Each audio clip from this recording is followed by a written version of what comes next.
Hello everyone. If you like this audiobook and want to listen to more, please consider subscribing. And if you like this video, like it as well, enjoy. Pilot V, each day you're getting taller, mi Nino, said Gloria with a big smile as she looked at Andrew. Gloria's comment: Andrew was always very warm with Manny and me when we first met the family. He always made us feel included. He's like my second son, said Gloria with a wide smile. Andrew had a very good relationship with Jay, and when Jay met Gloria, he started spending less time alone with Andrew. Because of this, Gloria thought Andrew might hold a grudge against her and Manny, since Manny is now like Jay's son, but Andrew did no such thing. On the contrary, he got along very well with Manny and her. Gloria was very grateful for this, and that's why their bond is so close.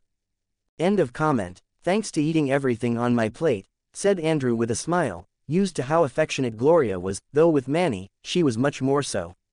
Always so strict. You need to be more relaxed. Every now and then, eat some empanadas, have a coffee, some arepas, something, said Gloria, who believed that a child should enjoy good food and not always be so meticulous about counting calories, proteins, macros, etc. Veronica looked at Gloria with a confused expression. Who was this beautiful woman? And why was she speaking in both English and Spanish at the same time? Andrew, Veronica called out to avoid being ignored. Her father, Hiram, stood beside her with a slightly nervous expression as he looked at Gloria. Perhaps he should have been kinder to Andrew. Oh, yeah, that's my grandma, Gloria. And the old man lying over there sunbathing is my grandpa, Jay, Andrew introduced, pointing to Jay, who frowned slightly. Grandparents, thought Veronica and Hiram as they looked at Gloria and Jay, finding them seemingly incompatible for a very logical reason: their ages. Veronica recalled Haley mentioning Gloria's name, a woman who married her grandfather not too long ago. Now everything made sense, although she hadn't expected Gloria to be so beautiful and with such a big age difference. I'm not old enough for you to call me Grandma, Andresito, said Gloria with a frown. She didn't like that nickname. And can I call Jay that? Andrew asked. Yes, Gloria replied without a second's hesitation. Stop calling me old, you too, Jay said as he got up with some difficulty. Even his outfit screamed, old man. And who are they? Gloria asked, her eyes lighting up as she looked at Veronica, a beautiful girl Andrew's age who was dressed stylishly. For Gloria, this could only mean one thing. This is Veronica, Andrew replied, taking a breath at the end, my girlfriend, and her father, Hiram, he said, finishing the sentence. Finally, thought Gloria, trying to contain her excitement as she greeted Veronica and Hiram. A smile formed on Jay's face. At last, his stubborn grandson had gotten a girlfriend, and as expected, she had to be one of the popular ones. Perfectly balanced, as all things should be, thought Jay. Jay Pritchett, nice to meet you, said Jay with a slight smile, extending his hand to Hiram, who returned the gesture with a smile of his own. The game started. Manny seemed to be in another world, and his team was just terrible. Within 10 minutes, they had already conceded 2 goals, and it looked like this was just the beginning. Luckily, Gloria didn't yell too much, as she was busy chatting with Veronica. The two got along very well, despite only having known each other for just over 10 minutes. Jay was talking to Hiram about cars and other topics businessmen typically discuss. Don't get along so quickly, Andrew complained internally. He needed to end his relationship with Veronica as soon as possible. If his family got along well with hers, it would only make things more complicated. And why was Veronica's overprotective and intimidating father laughing heartily with Jay instead of playing his role? Don't bond with your daughter's boyfriend's family so easily. The game ended 0-6. Manny's team lost. Gloria almost ended up in a fistfight with another mom who complained to the coach about Manny, accusing him of being distracted by staring dreamily at a blonde girl Andrew's age. Andrew watched the game with a more serious expression than the coaches of either team, shaking his head several times. These kids lacked focus, concentration, the hunger to win. When Manny approached his family and saw Andrew's serious face, he paled. Oh no, not another sports lecture, he thought. Don't say a word, Andrew. Respect your uncle, Manny said, immediately going on the defensive. Besides, I'm quitting soccer. It's a game for kids, he added with an angry expression. He didn't want to waste any more time on these stupid games. He should be focusing his time on spending it with a woman and building a relationship with his future wife. Andrew didn't say anything. He didn't have the energy to start a motivational yet critical speech. Besides, Manny looked very determined about quitting soccer, so anything he said would be pointless. No, you're not quitting. You would have stopped that goal if you hadn't been staring at that girl, Gloria said firmly. Soccer is a very popular sport in Colombia, and she didn't want Manny switching to one of those strange American sports like baseball, hockey, or something similar. She's not a girl, she's a woman, Manny corrected. Are you seriously 10 years old? Andrew asked, looking at Manny as if analyzing whether it was possible that he, too, was a transmigrator like himself. But that couldn't be the case. In the series, Manny was exactly like this. Yes, and I don't care about soccer anymore. I'm going to tell Brenda Feldman that I love her, Manny said with determination. Oh, dear God, Jay muttered, grabbing his head. Brenda has a boyfriend, Veronica said, glancing up from her phone for a moment. The oddity of a 10-year-old declaring his love for a 15-year-old didn't faze her much. Manny was adorable, after all. No, Manny murmured, looking down at the ground with a pained expression. Don't worry, Uncle, there are plenty of fish in the sea, Andrew said, patting Manny's shoulder in an attempt to cheer him up. And you've already chosen me. Let's go for a walk, Veronica said, putting her phone away and grabbing Andrew's arm. She bid farewell to Jay, Gloria, and Manny, and told her father to wait in the car since it wouldn't be a long walk. Who is she? Manny asked in surprise, watching as Veronica and Andrew walked away hand in hand. A feeling began to grow within him as he saw Andrew holding hands with a girl even prettier than Brenda Feldman, envy. His girlfriend, Jay replied, this time patting Manny's shoulder. Traitor, you told me soccer was everything and that you weren't even thinking about getting a girlfriend, Manny thought, filled with envy and anger toward Andrew. You can take it out on him later. We'll go to his house for dinner. We're on our way, Jay said, starting to walk toward his car. Andrew spent over an hour walking hand in hand with Veronica. Throughout the entire time, Veronica talked non-stop, an incredible skill. After that, they said goodbye. She offered to drive him home, but Andrew declined. He needed to walk to meet his daily step goal. When he got home, he found his dad's arriving with the newest member of their family, Lily, his new baby sister. Andrew, did you go out? Asked Cameron, carrying Lily in a baby carrier. Andrew ran toward them, not for a warm greeting but to see Lily. Ever since they left for Vietnam, he couldn't stop thinking about meeting his baby sister, and he was dying to finally see her. She's adorable, Andrew said as he carefully held Lily. Easy, Mitchell said, helping him hold her securely. Haha, I have a little sister. Andrew exclaimed with a wide, happy smile as he lifted Lily as high as he could. Mitchell swore he felt a sharp pain in his chest seeing such a dangerous move with a baby but said nothing. He didn't want to ruin his son's joy. Just don't use her as a human weight, Cameron said with a smile, happy to see his son so excited. She's too light, maybe when she's older, Andrew replied. Absolutely not, Cameron exclaimed. I wonder what sport you'll like. They say Asians are good at ping pong. I should look into a training regime focused on that, Andrew said as he carefully returned Lily to her baby carrier. Andrew, no Asian jokes, Mitchell warned. Haha, yeah, sorry, Andrew said, scratching his head as he followed his family inside. They happily chatted until Cameron dropped a bombshell on Mitchell. He had invited the entire family over for dinner that night to meet Lily. Mitchell had been trying to avoid telling Claire and his father, knowing they'd be critical. While they argued, Andrew spent time with Lily in her room, which was painted entirely pink with a mural that Mitchell described as very gay. The house had 3 bedrooms, much to Andrew's luck. Otherwise, he would have had to share his gamer cave with his baby sister, or they would have needed to find a new house. That evening, the family arrived to meet Lily, and everyone was overjoyed about the newest member of the family. Andrew went to bed more tired than usual, as the day had been packed with activities. Tomorrow would mark his first day of high school. 40 comments 0 vote. The most important food, September 1, 2008. At 7:10 a.m., the alarm clock went off. Today marked the start of classes, the first day of 9th grade. Andrew opened his eyes, dark circles visible underneath them. He got out of bed with a groggy, half-dead expression. He hadn't slept well at all. His excellent quality of sleep had been completely destroyed by his new baby sister, Lily, who cried non-stop throughout the night at random intervals, making it all the more frustrating.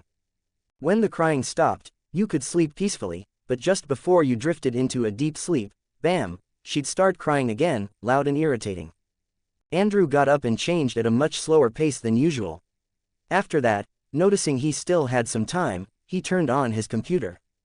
He wanted to check if his video on YouTube had gained more views, received any new comments, or had any updates. Not bad, Andrew murmured, noticing that the video had surpassed 100 views. Granted, many of those views were probably from him, Leonard, and Howard, but they couldn't account for all of them, so it was a good sign. His subscribers were still only 2, Leonard and Howard. They were also the only ones who rated the video 5 stars. Andrew couldn't wait for YouTube to switch to the classic like-dislike system. Maybe he should give them a call and suggest the idea, if they'd even take a 15-year-old kid seriously. "I'll upload another video today," Andrew thought as he turned off the computer. He had 2 videos already recorded and ready to be uploaded. The ideal schedule would be around 4 videos a week. He needed to calculate precisely how much time it took to record, edit, and upload videos, especially now that he had football practice 4 times a week, with each session lasting over 2 hours. On top of school, his time would be limited. He needed to get organized. Andrew headed to the kitchen, where his dad Cameron was preparing breakfast, and his dad Mitchell was sitting at the table, reading the newspaper and sipping his morning coffee. "Good morning. Great night, huh?" said Andrew, flopping into the chair like dead weight, which groaned under his weight. "Yeah, fantastic," Mitchell replied in a weary tone, glancing at Andrew. He also had large dark circles under his eyes. "Do you know how many times I had to wake up?" 8, Mitchell said indignantly, setting the newspaper down on the table. "You weren't the only one who woke up," Cam said, turning around and placing Andrew's breakfast in front of him: oatmeal, egg whites, a protein shake, and fruit. "I had to get up more times than you," Mitchell added in a competitive tone, as if winning would earn him some kind of prize. "It's not a competition," Cam said, shaking his head and starting to eat his own breakfast. He was starving after such a stressful night. "I never thought a baby could make so much noise," Mitchell complained, rubbing his eyes.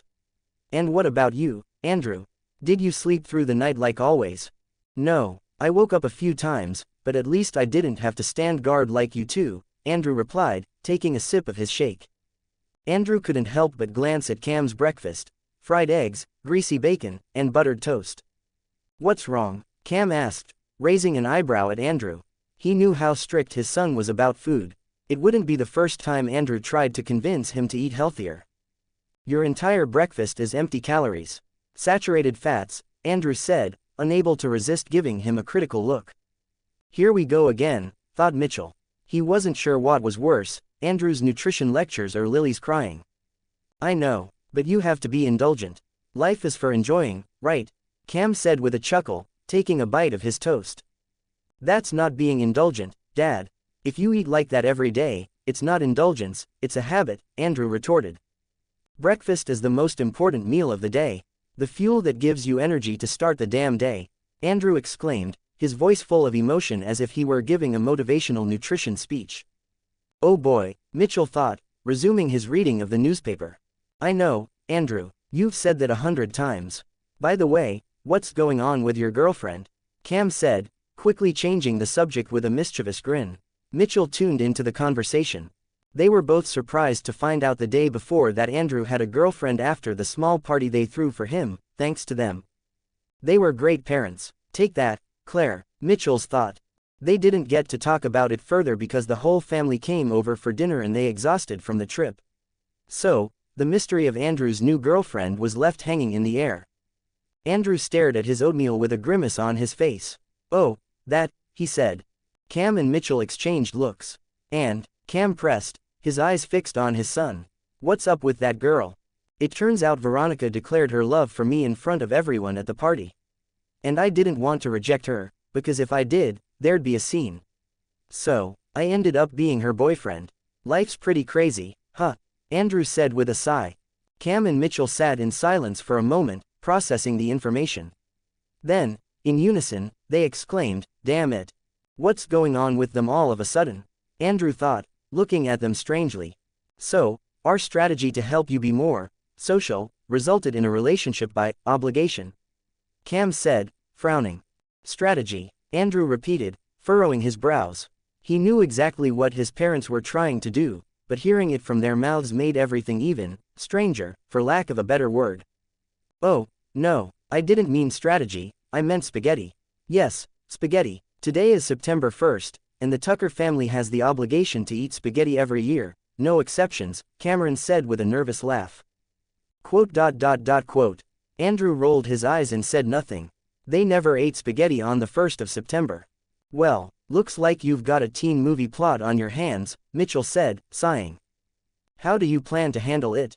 Cameron asked with a thoughtful expression, as if searching for a way to help Andrew get out of the situation without anyone getting their heart broken. I don't know, I'll think of something at some point. For now, it's not like the relationship is unbearable or anything, Andrew replied. Just then, a message arrived on his phone, and when he read it, his expression darkened. I spoke too soon, Andrew thought, feeling like the words on the screen were a virtual slap he had given himself. What's going on? Mitchell and Cameron asked. Andrew turned the phone toward his parents without saying a word. On the screen appeared a message from Veronica. Hi, good morning, Andy. I was thinking we could hang out this afternoon after your football practice. Does that sound good? Two hearts, see you in a bit. Oh, Mitchell said, not knowing what else to add. She seems very determined and polite. Are you sure you don't like her? Cameron asked, remembering Veronica. She always attended Andrew's games and was a good friend of Haley. A very pretty girl.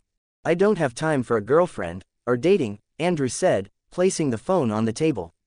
He already had enough on his plate with 7 hours of school and more than 2 hours of practice. If he has a girlfriend, when will he have time to upload videos to YouTube, play video games, or read comics? It's hard to believe a guy your age would say that, Mitchell said in a low tone. For most guys his age, everything revolved around romance and the gossip in high school. For example, Howard and his desperation to get a girlfriend. We'll figure something out so you can break up with your girlfriend, but you're already late. You must leave, Cameron said, standing up from his chair. Andrew gathered his things, and before leaving, he silently said goodbye to Lily so as not to wake her. Dad, Andrew said, looking at Cameron, who had followed them to the door. Yes, Cameron replied, intrigued. Even though I hate your greasy breakfasts, your buttery lunches, and anything with more than 2 layers of cheese. Andrew paused. Cameron blinked, confused. Andrew continued, even with all that, I love you, Dad, even if you still think fried food is a valid food group. Well, I love you too, but just so you know, cheese is a pillar of happiness, Cameron said with a smile. In blocked arteries, Andrew responded. Don't curse my cheese in this house, Cameron exclaimed with mock indignation. Whatever you say, Dad. See you later, Andrew said, walking out the door. Mitchell said goodbye to Cameron, grabbed the car keys, and followed him. Today, he would take Andrew to school, since it was the first day and the start of his high school journey. A very special time. Mitchell was happy to take Andrew. Cameron couldn't, since he had to take care of Lily. When Mitchell and Andrew left the house, they were both surprised to see not one, but 2 cars parked in front of their house. 36 comments, 0 vote. Start of classes. When Mitchell and Andrew left the house, they were both surprised to see not one, but 2 cars parked in front of their house. One of the vehicles was his grandfather Jay's truck, who stepped out to greet Andrew and Mitchell. In the back seats was Manny, with his backpack and a slightly drowsy expression. Hey, Dad, what are you doing here? Mitchell asked, eyeing Jay cautiously. If there was one thing he knew, it was that his father wasn't here just to chat with him. Hey, Mitch, Andrew, Jay greeted with a slight nod. I was taking Manny to school and remembered that you're starting school today too. First day of high school, a big day, Jay said, looking at Andrew. So what? Mitchell asked before Andrew could speak. I could take Andrew. His school is near Manny's, and you have to get to work. Unlike you, I manage my own schedule since I'm the boss, Jay replied, and Mitchell's expression was far from pleased for several reasons. Oh no, causing misunderstandings again, Andrew thought. His grandfather wasn't the best at expressing himself. I'll go with my dad, Grandpa. He has time to take me, Andrew said, jumping into the conversation. Jay looked slightly disappointed, though he hid it well. But you can follow us. You'll be our escort, it'll make for a grand entrance, he added with a smile. Fine, let's go, Jay said with more enthusiasm. At least he wouldn't be left out of Andrew's first day of high school. Andrew then approached the second vehicle, an impressive 4x4 truck. The windows were down, and he recognized everyone inside: his football teammates, Reggie, Archie, Steve, Kevin, and Kevin's older brother, who was driving. Reggie stuck his head out of the window. "Come on, Andrew, we'll follow you, we can't be late," he exclaimed, excited about the new chapter of life starting today. "Better to be late, that makes us cooler," Steve said as he munched on some croissants, making a mess. "Hey, Steve, I told you not to eat in the car," Kevin's brother complained, turning around and snatching the croissant from Steve. "Looks like you'll have 2 escorts for your first day of school," Mitchell said. "Yeah," Andrew replied with a strange expression, watching the commotion that had started in the truck, with Steve yelling and trying to get his croissant back. "Let's go," he added as he headed to the car. Mitchell's car was followed by Jay and the 4x4 truck carrying Andrew's friends. After a few minutes, they arrived at school just in time. Many students were at the entrance, accompanied by their parents. Most of them just wanted to get rid of their parents as quickly as possible, not wanting to endure embarrassing conversations. As for Andrew, he didn't mind. He said goodbye to Mitchell with a hug and to Jay with a firm handshake. Then he walked in, followed by his friends, for some reason positioned right in the middle, like the leader of a gang. "I can't wait for the day to end so we can get to practice," Reggie said with a smile. He was already eager to earn a spot on the team and see how things worked in high school. It shouldn't be hard, they'd secure their positions quickly, especially with Andrew leading them. As for the tryouts to join the team, those were already taken care of. They had all done them over the summer. Throughout July, they participated in the football team tryouts. The coach evaluated them and chose the new team members for the year. Now, they just had to earn starting positions against the senior students. "We haven't even had our first class yet," Kevin said, shaking his head. "It's not all about football. If you want to play at the college level, you need to keep good grades," Andrew commented seriously. To go pro, certain academic requirements had to be met. At the very least, you needed a minimum GPA of 2.3 on a 4.0 scale, about a C+ average. Andrew wasn't a great student in his past life. He struggled to maintain a C+ average because he never had enough time. However, now he placed more importance on his studies, so his grades were higher compared to before. Plus, he had already learned most of the material, though he wasn't a genius like Leonard, Howard, or his cousin Alex. "I know, Captain, don't worry, we've got 4 years, Reggie said with a relaxed smile. He was the worst of the group when it came to grades, but he didn't care much about it. In the first period, Andrew had math.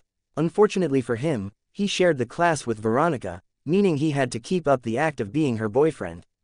Luckily, Haley and Steve were also there, with Steve always making dumb comments. Haley didn't know about his mature decision to accept Veronica's confession to avoid humiliating her in front of everyone. Claire had told him not to tell Haley for some reason he didn't understand. As for Alex, she also kept the secret. She didn't care much and knew her sister was annoyed that Andrew had a girlfriend, so it worked in her favor to have Haley stay upset.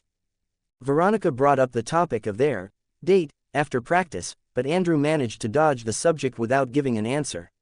He knew, though, that the school day was long, and he'd have to address it eventually. The following periods continued until 11:50 a.m., English, science, and history. Unfortunately, he didn't share any of them with Leonard or Howard. He'd have to try talking to them during lunch if possible. In history class, Andrew didn't have any of his friends or acquaintances with him, no Haley, Veronica, or any friends from the football team.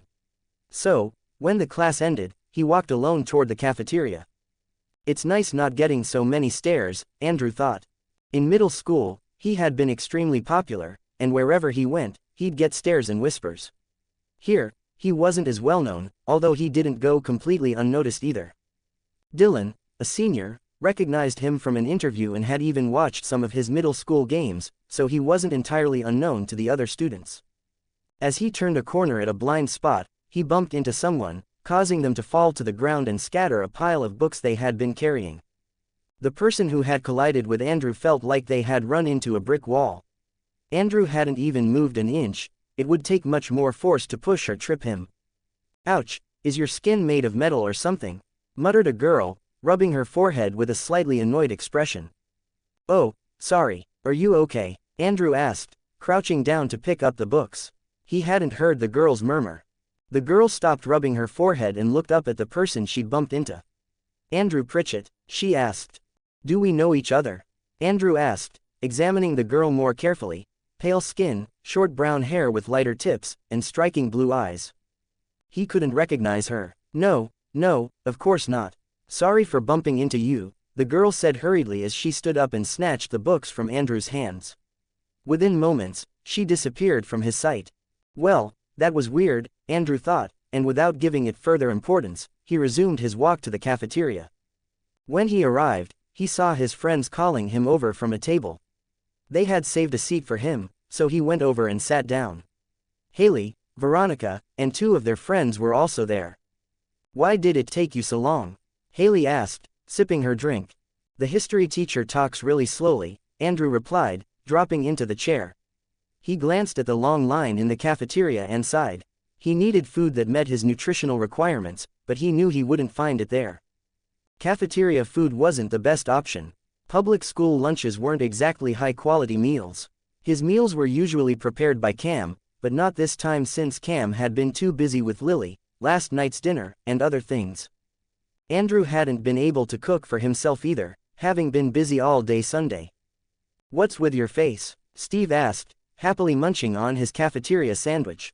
"You've known Andrew for years, and you seriously ask that, you idiot," Haley said, shooting Steve an irritated look. What did I do now?" Steve protested, confused and slightly offended. "The thing is, Steve," Veronica chimed in with an indulgent smile, "Andrew has standards. Unlike you, he can't just eat any greasy thing and call it food. Eating an oily cafeteria sandwich is practically sacrilege for him." Andrew sighed and rolled his eyes, though part of him appreciated the defense. "I'm not that picky," he thought, even though he did prefer bringing his own home-cooked meals. "Hey, I like the food here," Archie said proudly, defending the cafeteria's honor. "Now that's the spirit," Steve said, talking with his mouth full of food. Haley shot him a disgusted look. "Yeah, well, your arteries might have a different opinion," Kevin quipped, laughing, echoing a phrase Andrew had often used. "Well, I figured the food here wouldn't be good enough for you, so I brought you this," Veronica said, pulling an elegant glass container from her bag. The container was filled with perfectly cooked chicken, rice, steamed vegetables, and a small packet of homemade dressing. She placed it in front of Andrew with a proud smile. Everyone at the table fell silent for a moment, staring at Veronica, until Reggie broke the calm. Did you buy that somewhere?" he asked, sounding both surprised and confused. "No, my cook prepared it this morning," Veronica replied as if it were the most normal thing in the world. "Cook?" Kevin repeated, raising an eyebrow. "You have a cook?" "Of course. What's so strange about that?" Veronica asked, glancing around with genuine confusion. "The fact that we're at a public school," Archie said, laughing. "What are you doing here, rich girl? You should have gone to Ridge School," Steve said with a laugh. Veronica frowned at his comment. Her parents had suggested transferring her to that prestigious private school since they could afford the tuition and her grades were good, but she didn't want to leave her friends. "And what are you doing here, Steve? I thought you'd lost all your brain cells in the last game." "It's a miracle you even passed your grade," Veronica shot back, frowning. "Hey," Steve thought, he had only been joking. "Thanks, Veronica," Andrew said with a smile. This had saved him. It had protein, carbs, and vegetables, everything he needed. "You're welcome," Veronica said happily, pleased to see Andrew's smile. "By the way, are we going out today after your training?" she asked. Andrew knew he couldn't dodge the question anymore after receiving such a valuable meal. "How about Saturday? Training lasts over 2 hours, so I'll finish late and all sweaty." "On Saturday, we'll have the whole day," Andrew suggested, and Veronica happily agreed. "More than 2 hours of training?" Haley asked, incredulous that they had to train for so long. "You've known Andrew for years, and you seriously ask that, idiot?" Steve said with a smile, seizing the perfect opportunity for payback. Haley elbowed him square in the side, making Steve let out a groan and shrink into his seat. "Hey, violence," Steve protested, rubbing his side. Lunch continued as the group chatted enthusiastically and joked with one another. At a solitary table in the corner of the cafeteria, Andrew noticed Leonard and Howard. They caught his glance, but Andrew quickly looked away and refocused on his food. He wanted to talk to them about comics, movies, video games, YouTube, and more, but he couldn't bring himself to approach them in such a public space. It wasn't a rejection of Leonard and Howard. The problem was the situation he had created for himself. For years, he had kept those interests a secret, not because there was anything wrong with them, but because they simply didn't fit the kind of friendship he had built with his football teammates and others. How would he explain now that he loved Star Wars, could recite entire lines from The Lord of the Rings, or spent whole nights playing video games? It's happening again, just like in my previous life, Andrew thought, feeling a pang of regret in his chest. At that moment, a boy approached the table and called out to him. "You're Andrew Pritchett, right? 20 comments 0 vote. Seen in the cafeteria. You're Andrew Pritchett, right?" Andrew stopped focusing on his delicious lunch and looked at a boy with an average appearance who seemed a bit older than them. He was wearing the typical jacket athletes wore. "Yes, what do you need?" Andrew asked, and everyone turned to the boy, waiting for his response. "Jason and the guys want to talk to you," the boy replied, pointing toward a table in the middle of the cafeteria where several boys in matching jackets sat with a group of very pretty girls. "Go introduce yourself," the boy added in a commanding tone, causing Reggie, Archie, and the others to frown. Andrew, however, kept the same expression. "All right," Andrew responded, his voice calm and without anger. He stopped looking at the older student and turned his attention back to his food. "Why aren't you getting up?" the boy asked after a few seconds of silence. He had thought Andrew would stand and follow him to the table with the others, but Andrew continued eating calmly. "I'll go when I finish my meal." "Is that a problem?" Andrew asked, looking at him briefly. "No, of course not," the boy said, quickly returning to his table with his friends. "What do they think this is, a military school?" Steve complained as he took a bite of his sandwich. "Eat with your mouth closed," Veronica said with a disgusted look, watching him. It was already the second time he was eating with his mouth open. "Senior students are always so aggressive. It's like they want to mark their territory every time someone new shows up," Kevin said, crossing his arms with a frustrated air. It had been the same when they entered middle school. "Just ignore them," Andrew said, finally finishing his lunch, wiping his mouth with a napkin and taking a sip of water. "If they need to intimidate younger guys to feel important, that says a lot about them." His tone was calm, but his words carried a clear note of disdain that didn't go unnoticed by his friends. Reggie chuckled under his breath, while Archie snapped his fingers in approval. "But you still need to be careful," Kevin insisted. "Seniors always find a way to make life hard for the newcomers, and you, well, you already have enough attention on you. I don't think they'll throw you a welcome party." "A hazing. I read something like that on a website," Steve commented. "I'm not worried. They haven't won a district championship in all these years, and Jason and his friends are in their last year. This is their last chance, and they won't make the most of it, because we're here," Andrew said calmly. "That's true," Reggie commented, looking at Kevin. "The senior team always ends up 3rd or 4th in our district. They haven't made it to state in, what, 10 years? 12, Kevin corrected. "This school stinks. They should be grateful we're here," Steve said with an arrogant smile, crossing his arms. "Please, Steve, if it were up to you, the team would only win in the skill of eating snacks during the game," Haley said. Reggie and Archie burst into laughter, while Kevin tried to hold back a smile. Steve, not missing a beat, pointed at Haley with an indignant look. "You're always against me. Is it because you like me? My mom always told me she used to argue with my dad in school." "Shut up," Haley exclaimed, furious at the statement, as she started hitting Steve, who had no choice but to block. "Well, I think it's time. Let's see what the seniors want," Andrew said calmly. Andrew stood up slowly, and the others stopped laughing and talking. Reggie, Steve, Archie, and Kevin immediately followed, also standing up from the table. However, they weren't the only ones who stood up. From different tables spread across the cafeteria, other students also got up. They were Andrew's teammates from middle school, those who had followed him through 2 victorious district seasons. Some had been chatting, others had just started eating, but all of them noticed when Andrew stood, so they stopped what they were doing and followed him. Andrew walked at the front while his friends and teammates flanked him on either side. More than 15 students, in an orderly, almost martial fashion, made their way toward Jason and his group's table. This is incredible, Andrew thought, making a titanic effort to maintain a serious expression. Everyone's eyes were fixed on him and his group, creating an atmosphere that could only be described as epic. In his mind, he couldn't help but picture it as a scene from his favorite movies or a video game. "What kind of training did they make you do to look like military?" Haley asked from her table, her eyes wide open at the scene. Veronica and her friend simply shook their heads, though they couldn't hide their amused smiles. They knew Andrew was a training fanatic, obsessed with discipline and constant improvement, but this went beyond what they had imagined. He had turned a group of teenagers into a coordinated force marching like soldiers on a mission.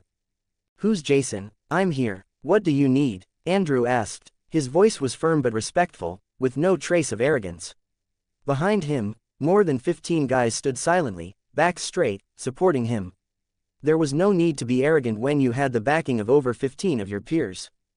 "I'm Jason," said an athletic, blonde, blue-eyed boy, exchanging a glance with one of his friends, clearly uncomfortable. He hadn't expected such a display. "We just wanted to welcome you and remind you not to be late." "The coach is very strict about that," Jason added, forcing a smile. His friends and the girls at his table were surprised by his tone, as it wasn't the confident and arrogant tone they were used to. "Thanks for the reminder. See you at practice," Andrew said, bidding them goodbye and turning around. The guys who had followed him remained silent and straight. "Dismiss," Andrew exclaimed in a loud, firm voice. "Yes," the guys responded, and began to disperse, returning to their tables, except for the main crew: Archie, Reggie, Steve, and Kevin.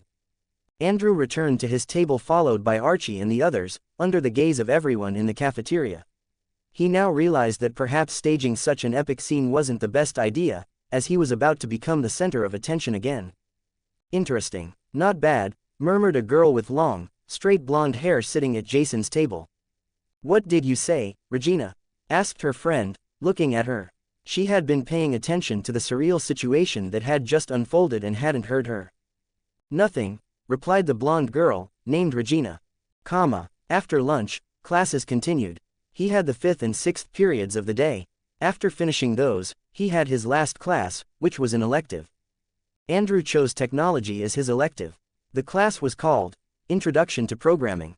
He had always loved video games, and he preferred a subject like this over studying foreign languages, visual or performing arts, or anything else. As he entered the classroom, a smile spread across his face. In the first row were Leonard and Howard chatting. Finally, he had a class with them. 29 comments, 0 vote.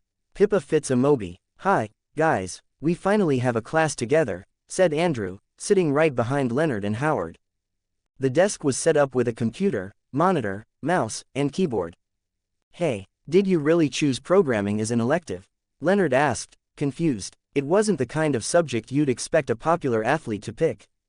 They weren't the only ones surprised by this. Several students in the classroom who knew him from middle school also looked at him with surprise when he walked in. "Why are you all so surprised?" "You've seen my room," Andrew said with a slight smile. Just by looking at his room, which had a PC loaded with video games, a console, comics, and more geeky stuff, it was clear why programming would interest him. "That's true, I thought it was all just a dream," said Howard, staring at Andrew and touching his arm to make sure he was real. "Don't say a sentence you could say to a girl," Andrew said, pulling his arm away from Howard's hand with a grimace. Leonard laughed lightly. "Whatever, that thing in the cafeteria was amazing. It was like the army of Gondor was marching. You just needed to give an epic speech," Howard said enthusiastically. "It was tempting to shout something dramatic, but it wasn't the right moment," Andrew said, laughing quietly. "It would have ruined the moment, and only a few people would have gotten the reference." "The cafeteria looked like the Black Gate, and you were Aragorn," Leonard added. "It was impressive. Everyone follows you without you saying a word. How do you do that?" "It wasn't hard. I push them so hard in training they don't know if it's day or night," Andrew replied, his tone calm but with a gleam in his eyes that sent chills down Howard and Leonard's spines. "But not too much. The human body has its limits, and learning to respect them is key.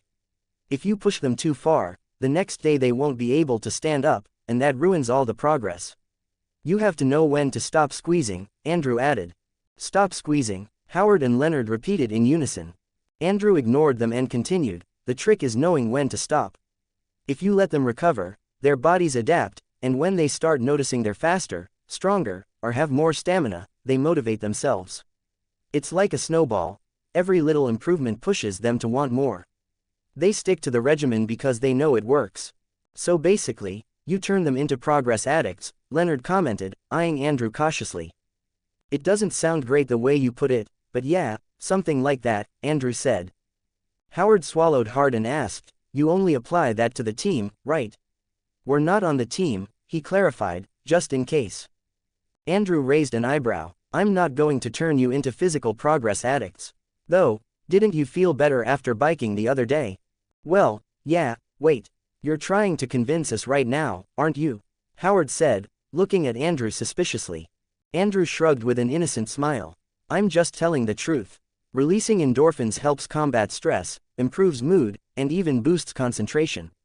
Science backs it up. Don't you think it'd be good for you? Blah, blah, blah. I'm not listening to your temptations anymore, Howard said loudly, covering his ears. The one who perseveres will win, Andrew said. He could already envision a near future where Leonard and Howard regularly went to the gym and had respectable muscle mass. You're really good at convincing people, Leonard commented with a smile. If I didn't have asthma, I might actually consider it, he added. That's sad, man, Andrew said sympathetically.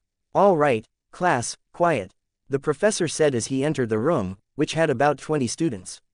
However, the only ones talking were Andrew, Leonard, and Howard.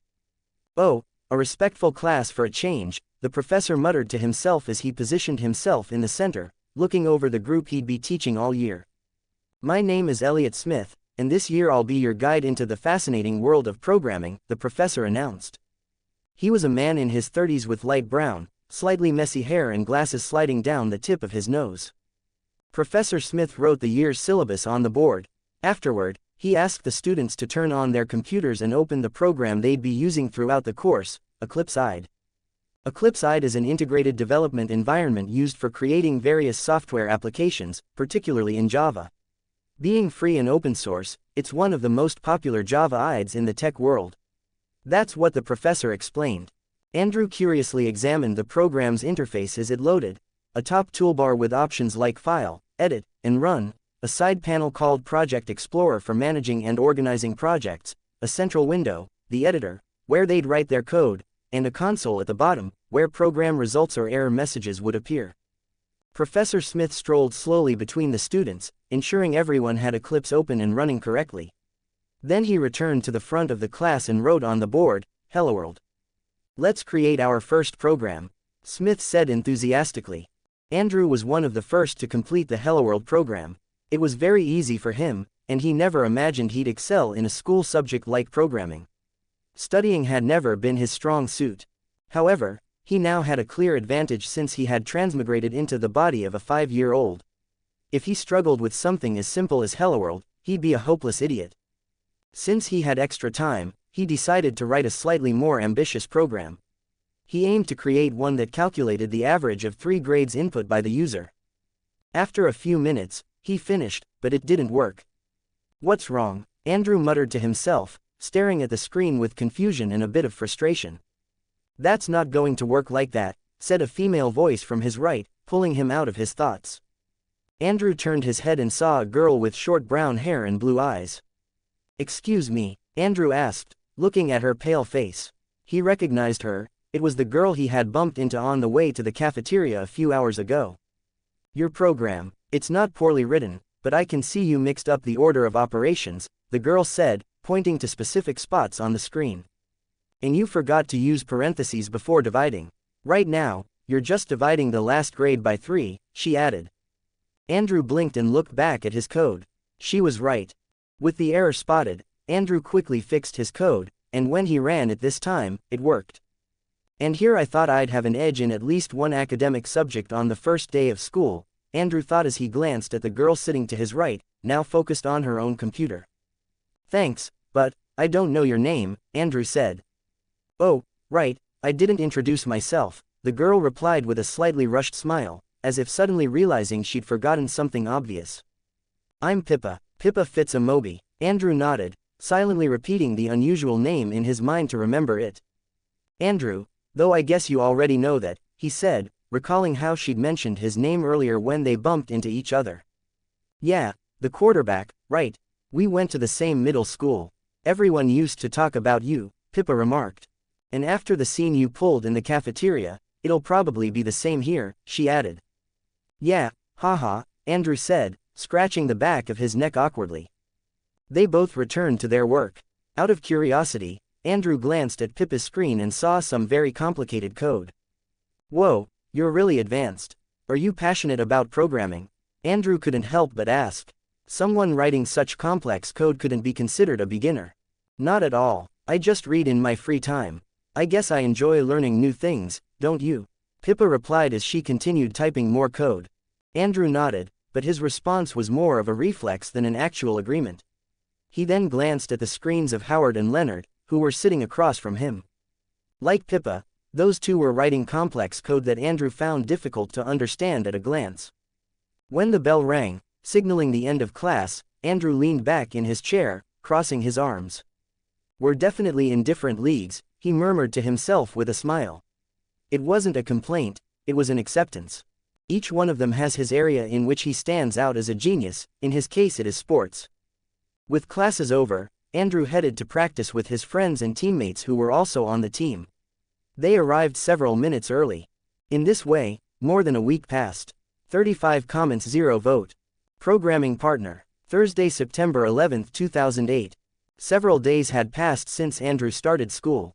The next day, Friday, the team would play their first game, although it was just a friendly match. The regular season wouldn't begin this Friday but the next, lasting until late October or early November. They would face neighboring schools within the Los Angeles Unified School District (LAUSD). The teams with the best win-loss records during the regular season advanced to the regional playoffs, which are single-elimination games. Andrew's school hadn't made it to the playoffs in many years. Their district was highly competitive, and they were just a regular public school. However, since Andrew and his peers joined, everyone in the school community believed this year could be different. At the middle school linked to the same high school, they had won 2 district championships in a row, something unprecedented in the school's history, fueling high hopes. There was only one current issue: the seniors and the coach. Although the seniors didn't make it to the playoffs last year, they came very close. Replacing them as starters with NINTH grade students was seen as a drastic move. Additionally, the coach was Jason's uncle, the team's quarterback. Despite Andrew outperforming Jason in every aspect during practice, pass accuracy, running, endurance, decision-making, etc., he was still not the starting quarterback and would most likely watch tomorrow's game from the bench. Even so, Andrew didn't mind. He understood that's how things worked in sports teams. No matter how good you are, you won't get the starting position right away unless you're a world-renowned player joining a new team. Besides, the first game was just a friendly to warm up, so he didn't care much about playing or not. Still, there was a lot of anticipation as it would set the tone for the team's season. Andrew wasn't paying much attention to the first friendly game of the season. For the first time in his life, his mind was more preoccupied with something other than football, his YouTube channel. It had been about 12 days since he uploaded his first video, and things had escalated far beyond what he ever imagined, even in his wildest dreams. In those days, he had uploaded a total of 5 videos, all featuring Call of Duty matches. They followed the same format Leonard and Howard had seen in the first video: chill commentary, informative content, and an effort to be charismatic so it wasn't just a silent gameplay. His channel had already accumulated approximately 35,000 views. Part of this unexpected success was thanks to Leonard and Howard, who had shared his videos on forums and social media platforms like Facebook and Reddit. They already had accounts with some reputation in niche gaming forums. As for subscribers, he had reached the incredible number of 786 in just 12 days. Although, considering the percentage relative to the views, it wasn't a huge figure. At this rate, it wouldn't take long to reach the milestone of 1,000 subscribers, a number he once saw as distant and hadn't even had time to process mentally. The success had come so quickly that even he hadn't anticipated it. I should edit and upload the video today, Andrew thought, analyzing his day and figuring out when he'd have some free time to do it. Last night, he recorded a match. It went really well, with a ton of kills and on a newly added map. He was confident people would find it useful to get to know the map better. Andrew slung his backpack over his shoulder, said goodbye to Cam. Mitch had to leave for work earlier and started heading toward the door. "Wait, Andy, you're forgetting your lunch," Cam said, holding out a container as he hurried toward Andrew, who had already opened the door. "Oh, right," Andrew replied, his thoughts still on YouTuber stuff. "It's unusual for you to forget your lunch. I'd ask if you're thinking about your girlfriend, but given the truth about that relationship," Cam said as he handed him the container, letting out a slight sigh. Andrew couldn't help but sigh when he heard Cam. He had to go out with Veronica last Saturday and Sunday, and it was very likely the same would happen this weekend. The 2 dates were endless, with Veronica only talking about herself. Then there were the never-ending phone calls where Veronica wouldn't tire of talking, and Andrew would respond with monosyllables. Sometimes, he'd leave the phone on the table and go to the bathroom. When he came back, she'd still be talking as if nothing had happened. "You need to break up with her," Cam said, noticing Andrew's sigh. He had seen him go on those dates and talk with Veronica. It was clear Andrew wasn't interested. "Yeah, soon," Andrew said, putting the matter off. He didn't like confrontations with friends or loved ones and wasn't great at handling such situations. He was already the kind of person who found it hard to say no and was always willing to help others. The only time he was truly competitive was in football, where the last thing on his mind was the feelings of his opponents. "The bus isn't here yet, Mr. Harrison is always late," Andrew complained, glancing down the street. "I should ride my bike," he added.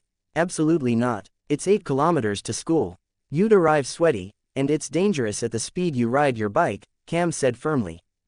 A normal student might take 30 minutes to cover 8 kilometers by bike, but Andrew could do it in 15 minutes. However, the speed he'd be riding at was far too fast and dangerous for Cam's liking. After a few more minutes of waiting, the bus arrived, and Andrew got on. The school day passed without any issues. In his programming class, they had already progressed beyond the simple first program from the initial class, Helloworld. "All right, class, listen up," said Professor Smith. "Today, I'm introducing your first major project. It's a group assignment. You will work in pairs to create a functional and creative app. It can be a simple game, a useful tool, or something that solves a daily problem.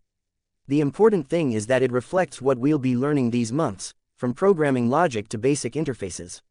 You will have flexibility to choose your idea, but I want it to be something that motivates you," explained Smith. A slight buzz spread through the class. Smith raised his hand to calm the students. "Pick your partners now. If you have any questions about your project, come ask me. This won't just be fun, it will be a very important assignment for your grade."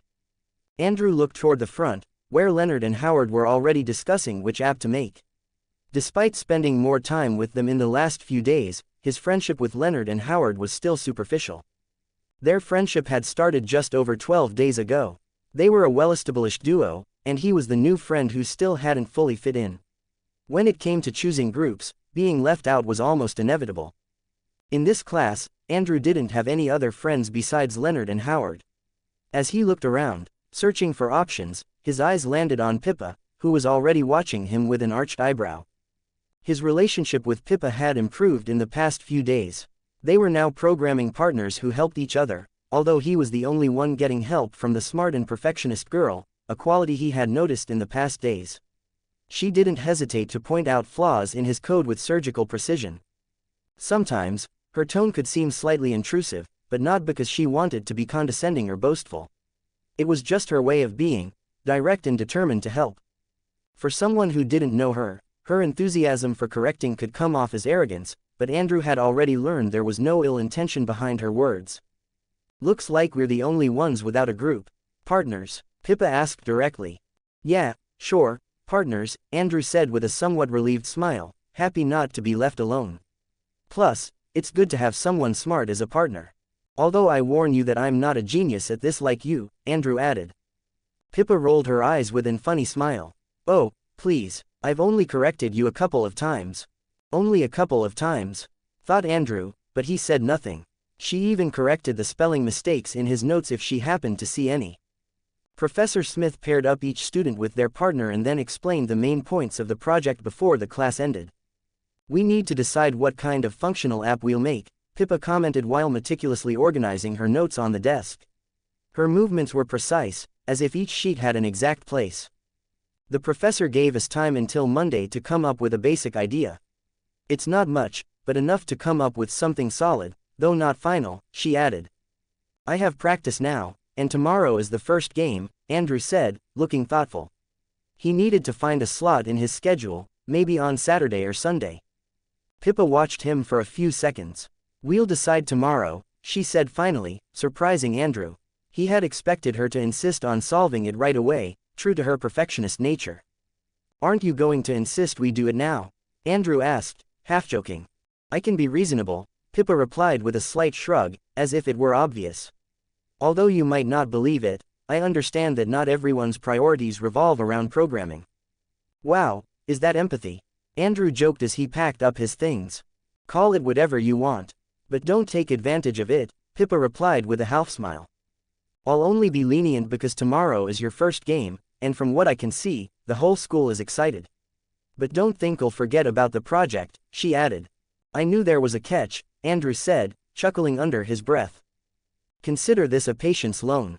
But if you don't start contributing after the game, I won't hesitate to talk to the professor, Pippa said, pointing at him with her pen.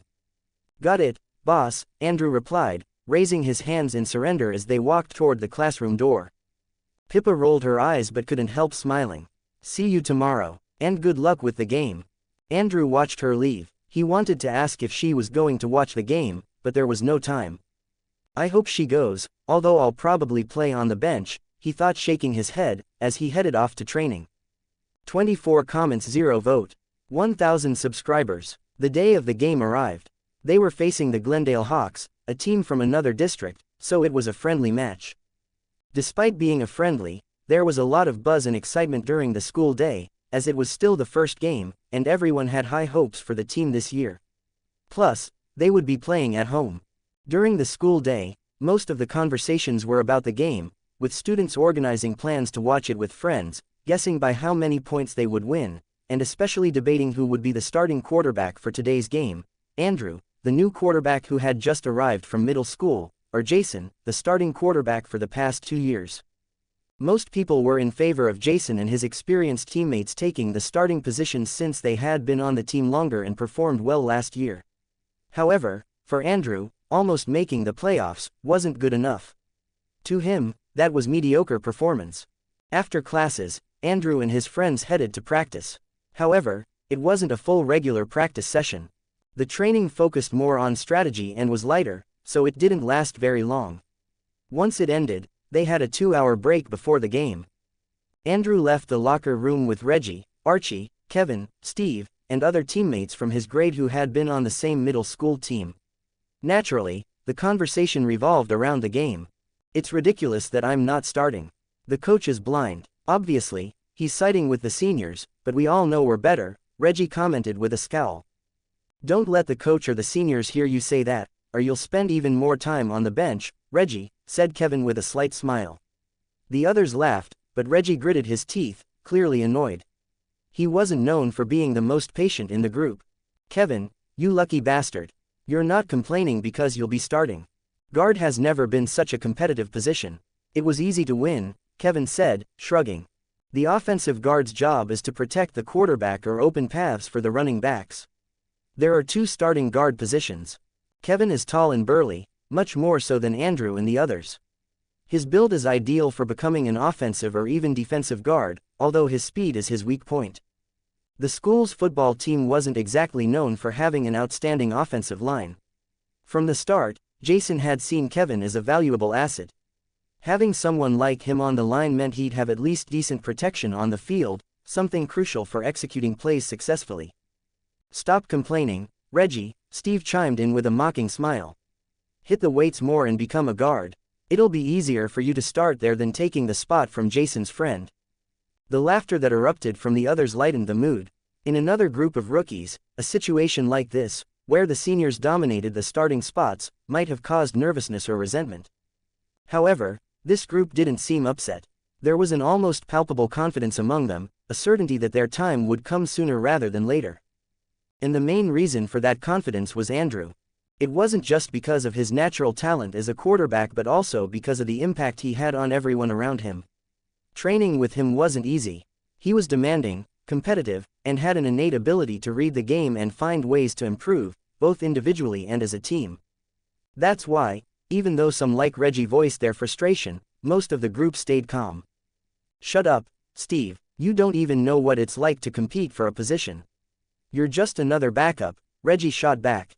"And what are you?" Steve replied, laughing even harder. "I'll get a starting spot before you do," Steve added, his smile widening. Reggie was ready to fire back another retort, but Kevin stepped in, trying to defuse the situation. "Enough, guys. This isn't a competition between us. It's against the seniors. Remember, they're the ones holding the starting spots." "TCH, fine. I've got an idea for you, Kevin. Don't protect that idiot Jason. Let him get tackled. If they win this friendly game, it'll just give the coach more reasons to keep them as starters," Reggie said, shifting his focus. Not only would he curse them, but he'd also try to sabotage them. Kevin looked visibly uncomfortable. He knew Reggie was being impulsive, but he didn't want to get caught up in a mess. The others watched, waiting for a response, but Kevin didn't know what to say. He didn't want to do anything that might jeopardize his position on the team or his relationship with Jason, but he also didn't want to lose face with the group. Unsure how to respond, Kevin glanced toward Andrew, and everyone followed his gaze. If Andrew told him to sabotage Jason, Kevin wouldn't think twice. After all, if they lost the friendly game, the coach might reconsider the starting positions, making it harder for the seniors to keep their spots. Reggie's idea, though venomous and ethically questionable, didn't sound entirely far-fetched. After all, it was just a friendly game, right? And sabotage, though dishonest, wouldn't change much in the grand scheme of things. "We're not doing that," Andrew said, speaking for the first time. "Sabotaging him just to get a starting spot isn't the way. If anyone finds out what we did, it'll backfire and make earning starting positions even harder." Kevin felt relieved. The others nodded, instantly accepting Andrew's decision. Reggie didn't look happy but stayed quiet. He knew there was no winning an argument against Andrew. As they turned a corner in the hallway, Andrew spotted Leonard and Howard leaning against the wall, speaking in low voices. Their eyes met, and Andrew knew it wasn't a coincidence they were there. "Go ahead without me, see you at the game," Andrew said, trying to keep his tone casual. "What's going on?" Kevin asked, and the others looked at Andrew, confused. The group had a tradition.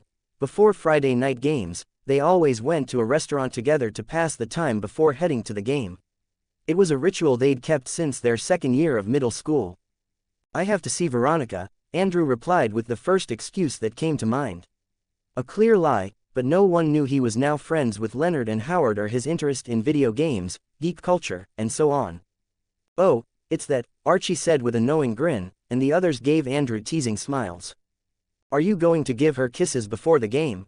Steve teased, mimicking kissing an imaginary person, and everyone burst out laughing. "Get lost, or I'll double your training next week," Andrew exclaimed, and they all started running away, still laughing. If it had been a game where everyone was starting, they might have complained more, but since it was just a friendly match and only Kevin was a starter, skipping the ritual this time wasn't a big deal. Once everyone was out of sight, Andrew approached Howard and Leonard, who had gone unnoticed, a skill they had perfected over their years in middle school.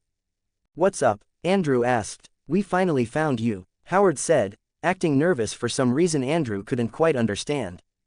"Is something wrong?" No, the opposite," Leonard replied, holding out his phone, a 3G iPhone, for Andrew to see. Andrew looked at the phone screen with curiosity. It was open to the YouTube app, specifically his own channel. The first thing that caught his attention, almost instinctively, was the subscriber count. There were no longer 3 digits, he'd hit 4. The number read, 1001 subscribers. 1,000 subscribers, Andrew exclaimed enthusiastically, grabbing Leonard's phone to look at it more closely. "Yeah, finally hit 4 digits, baby," Howard cheered, raising his fist in triumph, as if it were his own YouTube channel. "The last video hasn't even been up for 24 hours, and it's already getting a ton of views. It's on track to become your most viewed video, and you've gained over 100 subscribers in just 16 hours, Leonard said with a smile. "That's great, we need to celebrate," Andrew said, thrilled by the success of his channel. In less than 2 weeks, he had broken the 1,000 subscriber milestone, a significant achievement for him. If things kept progressing at this rate, he'd likely qualify for the YouTube Partner Program, YPP, which allows creators to monetize their videos through ads. While joining the program required meeting certain thresholds, like subscriber count, watch hours, and content quality, it wasn't an easy feat. Although monetization wasn't his primary goal, being accepted into the YPP would validate that he was on the right track. It would mean YouTube recognized him as a creator with potential. And let's face it, earning some money wouldn't hurt. He could buy more video games, action figures, and similar things. "Yeah, let's celebrate. Boys' night at your place tonight," Howard declared, excited by Andrew's suggestion. He and Leonard had a blast the last time they hung out at Andrew's house and were eager to do it again. "Not tonight," Andrew said, and Leonard and Howard's enthusiasm immediately dampened at his refusal. After Friday night games, the team always gathered at someone's house to celebrate, or, if they lost, to console each other, although losing was rare. It was another tradition Andrew took part in. It was the one time he stepped out of his room instead of staying cooped up, playing video games or something similar. For his friends and teammates, having Andrew there was important. It was their way of bonding with him, a night he never repeated in other social gatherings or parties. He had already broken the tradition of eating together at a restaurant before the game, he couldn't break another one now. "Right, there's the game," Leonard said, almost forgetting about that important event at school, though it didn't mean much to him. "Oh yeah, I almost forgot," Howard added, realizing Andrew probably had plans with his teammates after the game. "How about Saturday? We could hit the comic store at the mall, rent some movies, or head to the arcade, and then hang out at your place," Howard suggested. That's a great plan, Andrew thought, genuinely excited at the idea of visiting a comic store with friends, something he'd never done before. The downside was that he already had plans for Saturday afternoon. "I've got a date with Veronica," Andrew admitted, a hint of reluctance in his voice. "Are you still with her?" Leonard asked, sounding slightly sympathetic, as he could tell Andrew wasn't enjoying the forced relationship. "Why do I hear pity in your tone?" Howard asked, glaring at Leonard. If any girl had ever agreed to date him, even out of pity, he'd be over the moon, he could die happy. "Yeah, I'll deal with it soon. But I could cancel on her. My dad asked me to go with him to an event at my sister's daycare, a special event or something like that. I told him I couldn't because of the date with Veronica," Andrew said, now considering a new plan. He would cancel on Veronica, saying he had to attend an important event for his baby sister. She couldn't get mad at him, it was about his little sister, after all. But instead, he'd visit the comic store with Leonard and Howard. "Are you sure? What if she finds out?" "Even if your dad finds out, it'll be bad," Leonard said, sounding a bit unsure. "Nothing will happen. We'll be discreet," Andrew replied, brushing off the concern with a dismissive gesture. Finally, he would get to visit a comic store with friends. He wasn't going to miss out on this for a fake date with his girlfriend, or a daycare event for his little sister. He played with Lily every day after practice, their bond didn't hinge on attending one event. Visiting a comic store with friends who shared his interests would be amazing. "Yeah, Leonard, nothing bad will happen," Howard chimed in, eager to visit the comic store with Andrew and show all the nerds there that he had a cool friend. What could possibly go wrong? 20 comments 0 vote. First match. At 7:20 p.m., the football field at Palisades High School, Andrew's school, was already filling up. The field had a capacity of about 500 people. Andrew's entire family had already arrived. His grandfather with Gloria and Manny, Claire and Phil with Haley, Alex, and Luke, and Mitchell and Cameron. Also present were Andrew's neighbors, Mr. and Mrs. Thompson, Jacob and Bethany. Both teams had been on the field for a few minutes, warming up, as the game was set to begin at 7:30. Before the game started, there was an opening ceremony to welcome the start of the sports season, even though this match was just a friendly. The cheerleaders performed a mini-show alongside the team mascot and the school band. "It is unbelievable that the bald coach does not start Andrew," Claire commented, crossing her arms with a slight frown. "The school is unprofessional for letting a relative coach," Jay added, also frowning and with his arms crossed. "That's because this school doesn't have a competitive football program," said Mr. Jacob, looking disdainfully at the coach on the field. Andrew should have accepted the offer from Harvard Westlake School. They gave him a scholarship and offered him a spot on their team. Why didn't he take it? Jacob asked, looking at Mitchell and Cam, who didn't seem too happy either. Harvard Westlake School is a private school in Los Angeles with an elite sports program. At that school, they don't allow relatives to coach, as favoritism is more likely. He turned down that offer for his friends, Mitchell replied with a strange expression. That was a lie. The real reason Andrew had given them for not attending that private, elite sports school was entirely different. He had said, with a serious look and a touch of arrogance in his tone, that he didn't want to be in a place where everything was too easy. It wouldn't be fun. I want a real challenge, something that truly makes me work for victory, he had said. He valued his friendships, but that wasn't the main reason he rejected the private school. He needed a challenge in this new life. In his past life, he had attended a school with an elite football program, though it wasn't private. His teammates were elites and prodigies at his level. He didn't want to repeat the same path, as it would be easier in this life given that his abilities were superior. Mitchell and Cameron didn't share this reasoning because they didn't want Andrew to come across as an arrogant kid who didn't appreciate opportunities. In the end, they settled for the friends group excuse. This version sounded more epic and self-sacrificing, as if he had chosen to stay close to his people. If his dream is to go pro, he needs to stop worrying about those things, Jay said, watching the field. What really matters is being on a team that's at your level, one that pushes you to be better. If you have the talent, why waste it at a second-rate school? Decisions like that can cost you dearly.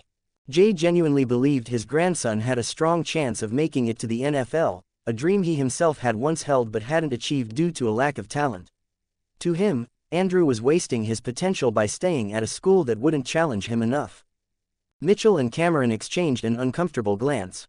The excuse about friends was just a facade they had created. If I were you, I would have forced him to go to Harvard Westlake. You can't waste an opportunity like that, Jay added, looking at Mitchell, clearly challenging his parenting methods. He wouldn't have been so soft. Don't tell me how to raise my son, Mitchell said, frowning.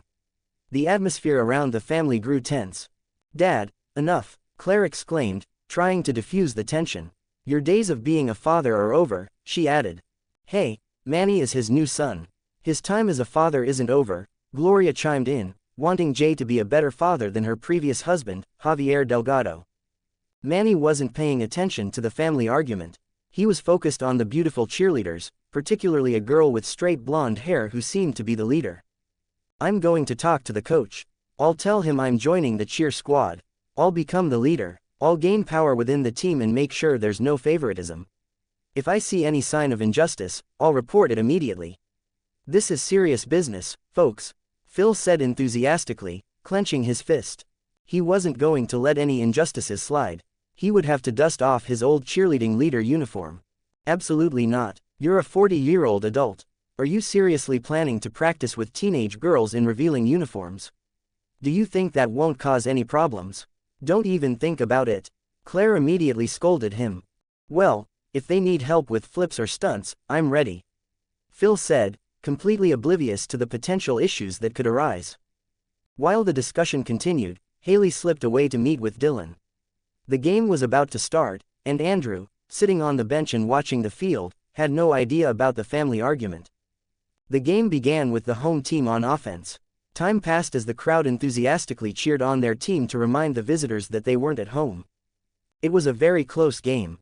Andrew and his friends watched from the bench throughout all 4 quarters. At no point did the coach send them onto the field. He only made substitutions with other senior players on the bench to replace the tired ones and try out different strategies. The final 12-minute quarter ended when the referee blew the whistle. The score was 2,421 in favor of Palisades High School. The parents, family members, school staff, and students who came to watch the game were happy that the team had won. My butt hurts, Steve complained as he got up from the bench. Andrew and the others also stood up and stretched. This sucks, Reggie murmured, watching the starting team celebrate as if they had won the state championship. They saw how Jason kissed his cheerleader girlfriend passionately, as if it had been the most epic game in history, when they had won by a narrow margin and it wasn't even a game that counted for the season. Don't worry, we'll be on the field soon if we perform better in practice, Archie said, although he didn't sound very sure. Now that the team had won the first game, the coach wouldn't receive complaints and wouldn't want to change his strategy for the next game. The parents in the school wouldn't complain if there were good results, so they could continue to be on the bench in the future. The season games won't be as easy as this one. It's only a matter of time before they lose, said Andrew. He had seen the coach's mediocre tactics and the quality of the seniors. They had no future of winning this season or making it to the playoffs. Many seniors even showed up late to practice, and the coach acted as if he were blind, not punishing the indiscipline, nor pushing them to their limits during practice. Why the long faces, boys? Be happy to be on the winning team, said one of the seniors who started in the game with an unpleasant laugh. His friends, who followed him, laughed. Luckily, they went on their way, or Reggie might have started a fight. With the game over, Andrew and the others went to the locker room to change, before the seniors arrived. They had to take advantage of the stupid celebration they were having as if they had won something important. Then they headed to Archie's house where the Friday night postgame gathering would be held. Before leaving in Archie's dad's truck, Andrew said goodbye to his family. His parents already knew that he always hung out with his friends on Friday nights, and they would pick him up later. When he went to meet up with Archie and the others, he ran into Pippa, or rather, she intercepted him. Finally, I found you, said Pippa, a little out of breath. It wasn't easy to find him with 500 people walking around.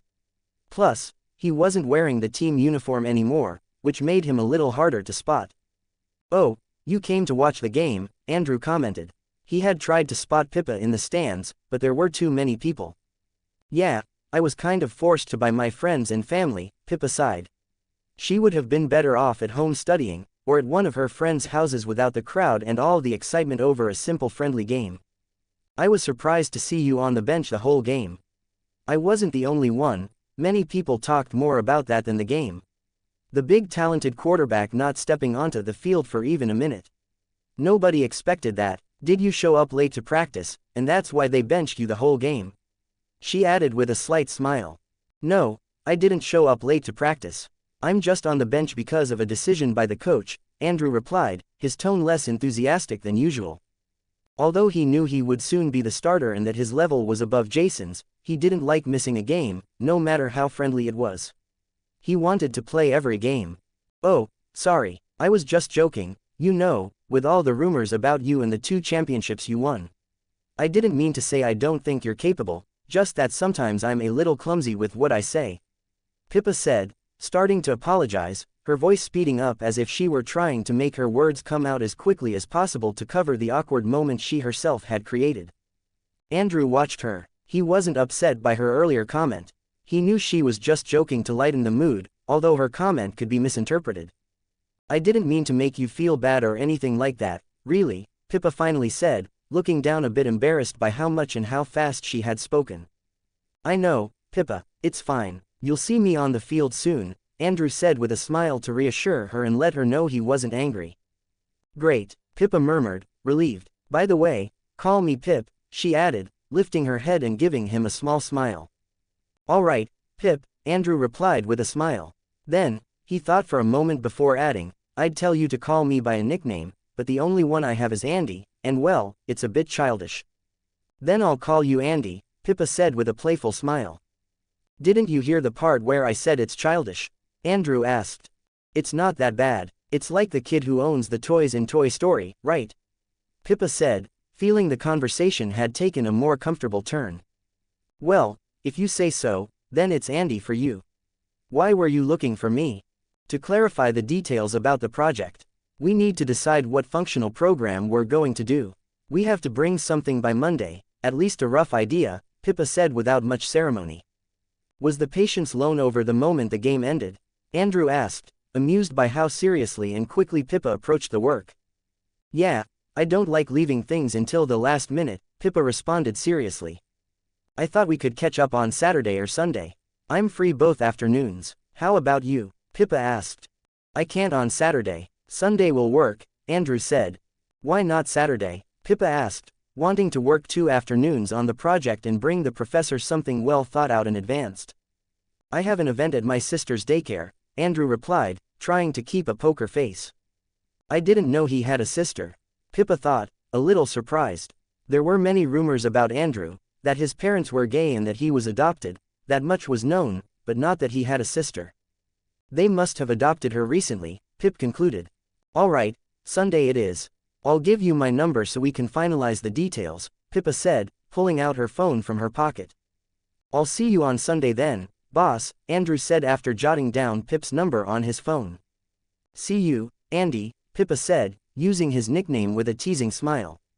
And good luck with your new little sister's event, she added and walked away from Andrew. New little sister, how does she know she's new? Andrew thought, but didn't give it much more attention. Andrew then met up with his friends to head to Archie's house. 29 comments 0 vote. Discovered by everyone. On Saturday afternoon, Andrew went to the mall with Leonard and Howard. The night before, at Archie's house, he had told Veronica to cancel their date. At first, Veronica was upset about it, but when Andrew explained the reason, she didn't get mad. It would have been too heartless to get angry when he was going to an event for his new baby sister.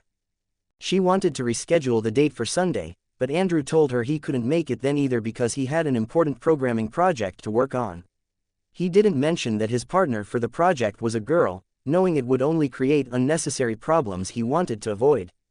I hope I can buy the World War Hulk comic with the David Finch cover, Howard said, rubbing his hands together and wondering if he'd get lucky. Currently, Howard, Leonard, and Andrew were in the mall, riding the escalator on their way to the comic book store. You're overly hopeful. Variant covers are limited editions and will soon become collectibles. A regular store in a mall won't carry them, Leonard said, shaking his head. Hope is the last thing you lose, Howard replied, undeterred by his friend's pessimism. You use that saying for everything, even with girls. You always try to flirt and fail, Leonard said with a slight, teasing smile. At least I try, unlike you, coward. You just stay in your comfort zone, waiting for a girl to fall from the sky, Howard retorted with a smirk. Howard and Leonard began arguing. As the escalator ride ended, they started walking toward the comic book store. Andrew's silence made them stop their bickering and look at him. Why aren't you saying anything? Howard asked. It was unusual for the typically outgoing and confident Andrew to stay quiet and appear more pensive than usual. What's with the smile? It's like this is your first time visiting a comic book store, Leonard said, casting a curious glance at him. He had noticed Andrew's smile, a smile that seemed almost nervous. For the first time I will visit the comic book store with friends and without a hood, Andrew replied. He had decided to stop hiding his love for geeky things. At first, he thought he kept it a secret simply because there was no need for his football teammates to know about that hobby. Telling them wouldn't add anything since he wouldn't discuss such topics with them anyway. But he realized there was another reason. He had done it in this life and his past life. Deep down, he feared being seen as weird since there was an incompatibility between the image of a popular athlete and his geeky interests. He was aware of his popularity, and if that ever came to light, it would just be one more rumor added to the ones already circulating about him. And he wasn't a big fan of rumors about himself, whether good or bad. But no more. Hiding it would only make things harder in the future, and he didn't care about the opinions of strangers. His family already knew about his interests, and now his two new friends, Howard and Leonard, knew too, and he was having a lot of fun with them. If he kept hiding it, he might push Leonard and Howard away, as they would see him as embarrassed by his hobby and a fake person. Congratulations, popular kid, but I'm telling you, this time you should wear a hood and some sunglasses, Howard said, shaking his head. Yeah, the one time you lie to your parents and your girlfriend is when you leave your face uncovered.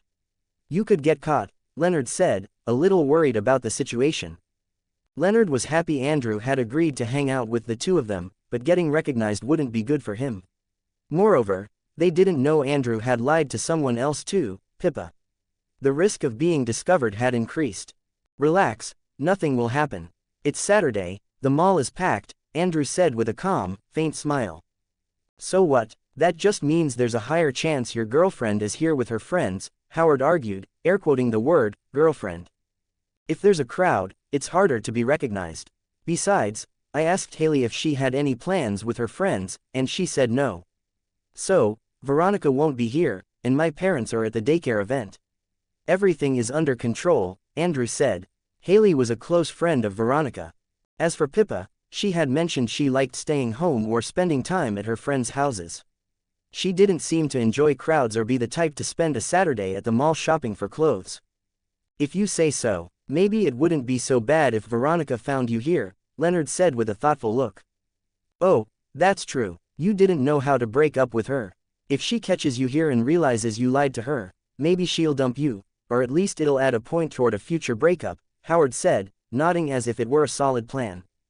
Shut up, we're here, said Andrew, pushing the glass door open and stepping into the comic book store. The store was tucked away in a distant corner of the mall's second floor, far from the more popular shops, as if meant for outcasts. Andrew took a deep breath as he entered, closing his eyes for a moment. The smell of fresh comics was addictive. If you were a regular nerd, I'd say what you just did was disgusting, but your looks save you, Howard said, giving Andrew a strange look. Was that a gay insinuation, Howard? Andrew asked, raising an eyebrow. Leonard burst out laughing. Shut up, Howard huffed, punching Andrew on the shoulder, something he immediately regretted. It felt like punching something really solid, and his fist started aching. The three of them spread out across the store, exploring enthusiastically. Andrew browsed through the comics, flipping through covers of Spider-Man and Avengers. Leonard and Howard stuck to DC Comics. They soon started debating which ones to buy, as their limited budgets meant they had to choose wisely. Andrew's appearance caught the attention of most people in the store.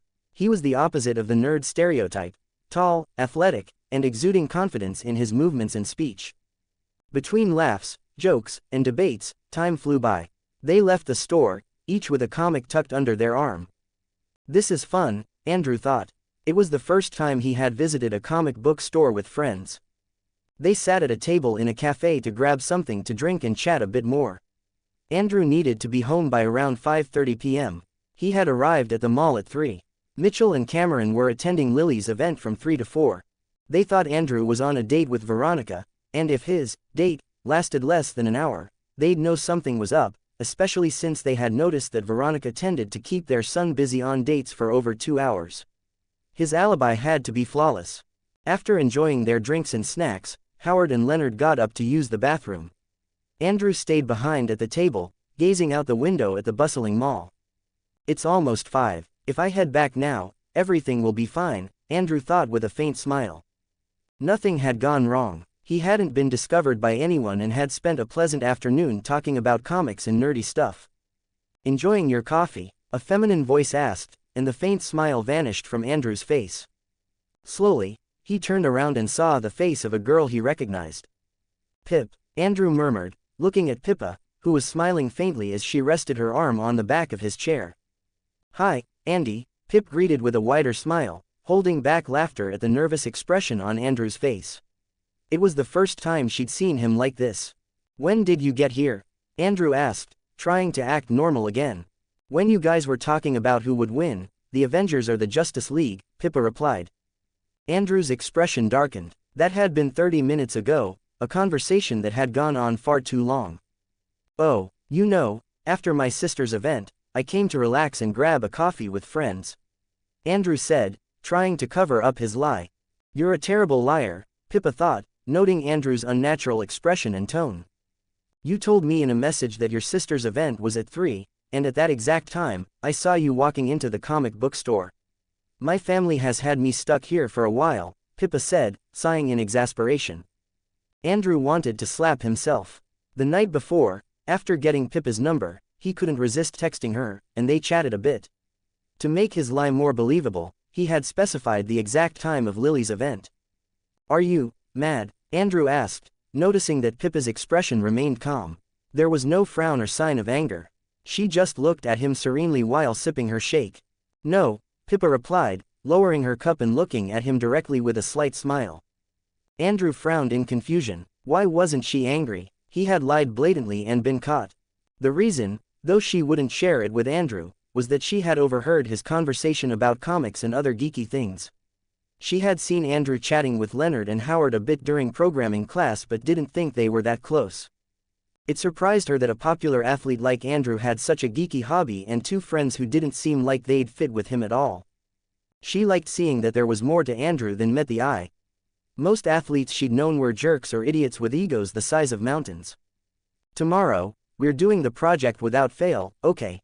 Pippa said in a tone that left no room for negotiation, though her expression remained friendly. Yeah, sure, we already agreed on that, Andrew replied. Just as he finished speaking, 3 figures approached the table, interrupting their conversation. The bill is paid, we can head home now, said a man with a smile, looking at Pip. You've fulfilled your family outing quota, sweetheart. You can go back to your room and continue with your studies, added a middle-aged woman with hair and eyes similar to Pip's. Thanks, Mom, for the great privilege of returning to my own room, Pip said in a resigned tone. At that moment, the woman noticed Andrew sitting at the nearby table. Oh, and who's this? A friend, she asked. Hi, I'm Andrew. I'm working with Pippa on a school project, he said, standing up out of courtesy. He extended his hand firmly toward the man, who returned the handshake with a smile. Oh, Andrew, Pip's mother exclaimed, recognizing the name. You're the school team's quarterback, right? We've seen your games back in middle school. It's a pleasure to meet you, Andrew replied modestly. Josh never misses a game. You're a great quarterback, said the man, gesturing to a boy hiding behind Pip's mother. The boy looked at Andrew shyly but with evident admiration. Oh, thank you, I'm just a backup now, Andrew said, scratching the back of his neck, clearly not used to receiving compliments. In the project you're working on, do you have everything planned out? Pip's mother asked. Yes, Mom, we're working on it tomorrow, Pip quickly interjected, as if trying to prevent the conversation from going too far. Why don't you come to our house to work on it? We have a quiet room where you can concentrate, so you don't have to worry about finding a place to meet, Pip's mother suggested. Pip placed a hand on her forehead, clearly embarrassed by her mother's meddling, but she didn't contradict her. In fact, it was exactly what she had been planning to suggest to Andrew. If it's okay with Pippa, I can come, Andrew said. Pip's mother smiled, satisfied. Perfect, we'll see you then. Pip, do you want to tell him what time? Pip sighed, resigned but without protesting. All right, tomorrow at 4, does that work for you, Andrew? Yeah, that works perfectly, Andrew replied. Pip and her family, with the bill paid, said goodbye to Andrew and left the cafe. Phew, luckily, she didn't get mad, Andrew thought with relief. At that moment, Leonard and Howard arrived. They each paid for their orders and began the journey back to Andrew's house to celebrate hitting 1,000 subscribers, a number now nearing 1,100. As they descended the escalator, Andrew's mind wandered to the unexpected encounter with Pippa. Out of the corner of his eye, he spotted a familiar head of hair and turned toward the upward-moving escalator. There was Veronica. She sensed someone looking at her and turned her gaze toward him. Their eyes met. Time seemed to stop for a second. They were moving in opposite directions, one down, the other up, but the eye contact remained unbroken. Veronica's expression was a mix of surprise, anger, and something Andrew didn't want to decipher at that moment. Her eyes seemed to ask, "What are you doing here?" Howard, noticing the change in Andrew's face, followed his line of sight. His reaction was immediate. "Oh no, that's Veronica, isn't it? Wasn't she not supposed to be here?" he murmured, his tone a mix of amusement and concern. Andrew noticed that Veronica wasn't with her usual group of friends, Haley and 2 other girls. Instead, she was with the cheerleading squad. "Just run," Andrew said impulsively, making a quick, practical decision. He broke eye contact with Veronica and began bounding down the escalator 2 steps at a time, leaving Leonard and Howard staring after him in disbelief. "Andrew!" Veronica's shout echoed through the mall corridor. Even as the distance between them grew, her voice was loud enough to catch the attention of everyone nearby. Hearing her yell, Leonard and Howard started running after Andrew. Howard, laughing under his breath, tripped as he tried to keep up. "This is the best thing that's happened to me all week. Do you think she's going to chase you down like the TX in Terminator 3? Stop talking, Howard. If you keep spouting nonsense, you'll get winded and collapse here with your terrible fitness," Andrew snapped, his patience wearing thin. After a couple more minutes of running, Andrew, Howard, and Leonard finally escaped the danger zone, the mall. The fresh air outside was a relief, but neither Howard nor Leonard seemed in any shape to continue running. Andrew was breathing erratically, not from physical exhaustion, but from nerves. As he looked ahead, he found himself face to face with people he instantly recognized. A few meters away stood his parents, Mitchell and Cam, with Lily in her stroller. Both of them looked at him with a mix of surprise and confusion, clearly sensing that something was off when they saw Leonard and Howard standing next to him. "Why do I have to meet everyone today?" Andrew thought in exasperation. It felt like the universe was conspiring against him, as if everything was aligning to expose his lie. 35 comments 0 vote. Pippa's house. On Sunday, 10 minutes before 4 o'clock, Andrew left his house heading to Pip's house to work on their programming project. Their houses weren't far apart. With just 10 minutes of moderate walking, Andrew should arrive on time. As Andrew walked, he thought about the events of the previous day. His lie had been discovered by all the people who shouldn't have found out: Pippa, his parents, and Veronica. Of the three, Veronica was the one who took it the worst. As for Pippa, she didn't seem to care despite her perfectionist tendencies, who knows why, and his parents seemed almost delighted to find out Andrew had lied. They didn't even punish him. Howard and Leonard were able to spend the night as planned. They even all returned home together in Mitchell and Cam's car along with Lily. The reason for Mitchell and Cameron's excitement was that Andrew had lied for the first time like a normal teenager. That's why they were happy, because his discipline and good behavior were sometimes far too extreme. With Veronica, he had a tedious phone conversation. He needed to end this relationship as soon as possible. For this, he asked his cousin Haley, an expert in ending relationships, for help, and his shortest breakup holds the record at just 2 days. If Haley's advice didn't help, he would simply end the relationship without further ado. He had already tried hard enough to take care of Veronica's feelings so as not to reject her in front of everyone. Now he is the only one who is harmed, since Veronica only talks about herself in the conversations, which made him realize that she is very superficial. After finishing the task at Pip's house, he would head to his uncle's house to talk to her. Andrew stopped in front of a pretty, picturesque 2-story house. Seeing it matched the address Pip had given him, he walked to the door, rang the bell, and waited. Ding, dong. The moment he rang the bell, Andrew heard quick footsteps rushing toward the door and loud but happy barking. He instantly knew it was a dog scratching at the door, eager to meet the guest. "Barney, back, don't scratch the door," Pippa scolded, but the dog didn't seem to take her seriously and kept scratching the door until it was finally opened. The first thing Andrew saw was a golden retriever jumping at him with great force. Luckily, Andrew's strength was high enough that he wasn't pushed or knocked over by the enthusiastic dog. "Easy, buddy, easy," Andrew said, petting the dog with a smile and laughing softly as the golden retriever's tongue licked his face. "Always the same, Barney," Pippa said in a resigned tone, letting Barney give Andrew a proper welcome. "Barney, like the dinosaur?" Andrew asked as Pippa invited him in. "Yes, like the dinosaur," Pippa replied after a few seconds, debating whether or not to confirm. "Seems like you're into kids' movies," Andrew teased with a slight smirk, remembering when Pippa had called him Andy, referencing Toy Story. "And how do you know about Barney the dinosaur? Are you a secret fan?" Pippa shot back playfully as they walked down the hall toward the living room. They hadn't even greeted each other formally.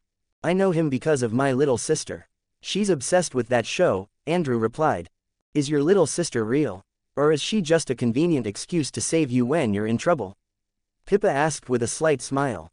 "Flesh and blood, and Vietnamese," Andrew answered without getting upset at Pippa's comment. After all, he had lied using his little sister as an excuse. Considering that everyone knew him well and nobody was aware his parents were adopting a baby, it was understandable for Lily's existence to be questioned. I don't know. If you want me to believe you, you'll have to show me proof or something," Pippa said, pretending to think. "When I get back home, I'll send you a picture of her," Andrew replied, hoping to shake off the label of liar from his reputation. "Fine, but you have to be in the photo. You can find plenty of pictures of Vietnamese babies online," Pippa said, and Andrew agreed, unable to argue with her logic.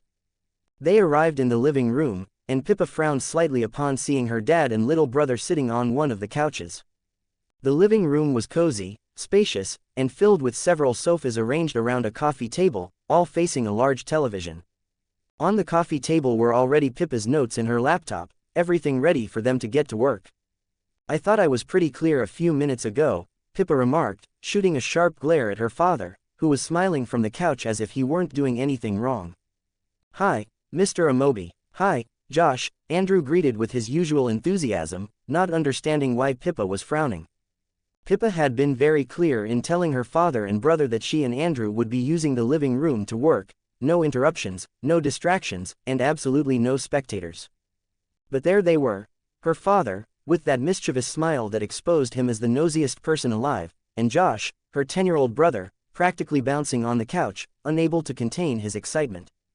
Both of them were eager to meet the star quarterback who had been interviewed by a local news outlet, appeared on TV, and won 2 district championships in middle school. It didn't matter that the championships were at a school level, in their community, that was more than enough to make him a local legend. Besides, this was Los Angeles, with an enormous number of schools, making it no small feat to stand out. "Hello, Andrew. Welcome to my home. Make yourself comfortable, and please, call me Victor," said the African-American man with a warm smile, completely ignoring his daughter's piercing glare. Pippa was not Victor's full-blooded daughter. Her father died when she was only 1 year old, so she has no memory of him. Victor is her mother's second marriage who is currently away from home, having met some old friends. As for Josh, he is the son of Victor and Pippa's mother. Despite this, Pippa considers Victor as her father, not as a stepfather, and both have a very close relationship, father and daughter. Andrew, always polite, smiled and nodded naturally. "Thank you, Mr. Victor. It's a pleasure." "Dad, Josh, what are you doing here?" Pippa asked in a calm tone, though a vein of frustration was beginning to show on her temple. "What, I didn't know I needed an invitation to sit in my own house," Victor replied with total cheekiness. "I rewatched the video of that incredible pass in the final against the Venice Spartans. It was awesome," Josh blurted out, unable to contain his excitement any longer. He was even wearing a 49ers jersey. "Oh, that was a good pass," Andrew said with a slight smile, recalling the game. It hadn't been a difficult match, but that final pass had gotten a lot of attention. It was the reason he'd been interviewed. "A good pass. That was over 70 yards. That's elite high school quarterback stuff, and you were only in middle school," Victor exclaimed. A really good high school quarterback can typically throw passes between 60 and 70 yards with accuracy and power. That's the standard at high levels of competition. But exceeding 70 yards is exceptional, especially for a middle schooler. That's why everyone saw Andrew as having such a bright future. Although Andrew had read some comments on the video of his pass on YouTube saying it was luck and similar things, if they knew that throwing that pass hadn't even been a challenge for him, they'd lose their minds. "I watched the game 5 times.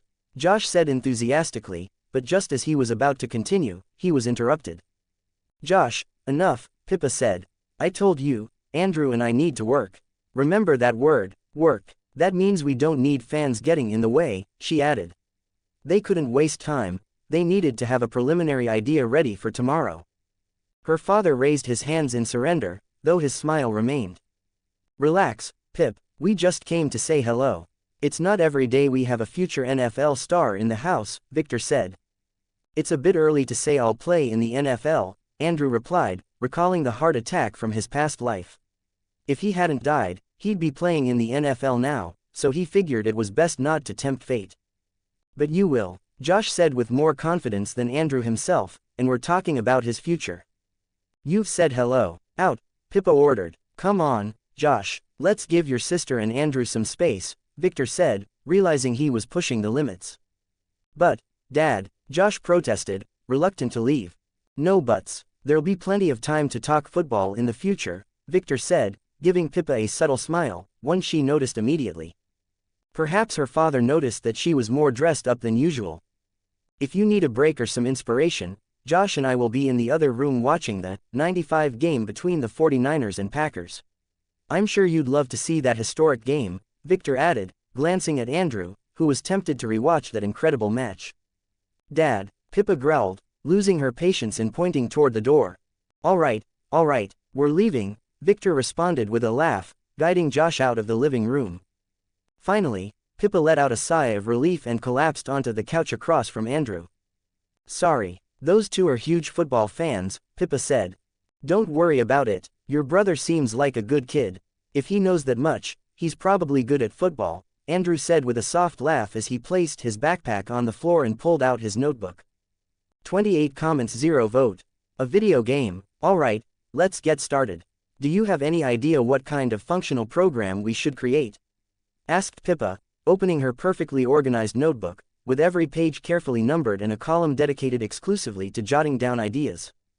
"I thought about it, but..." Pippa paused and let out a frustrated sigh, lightly tapping the edge of her pencil against the table.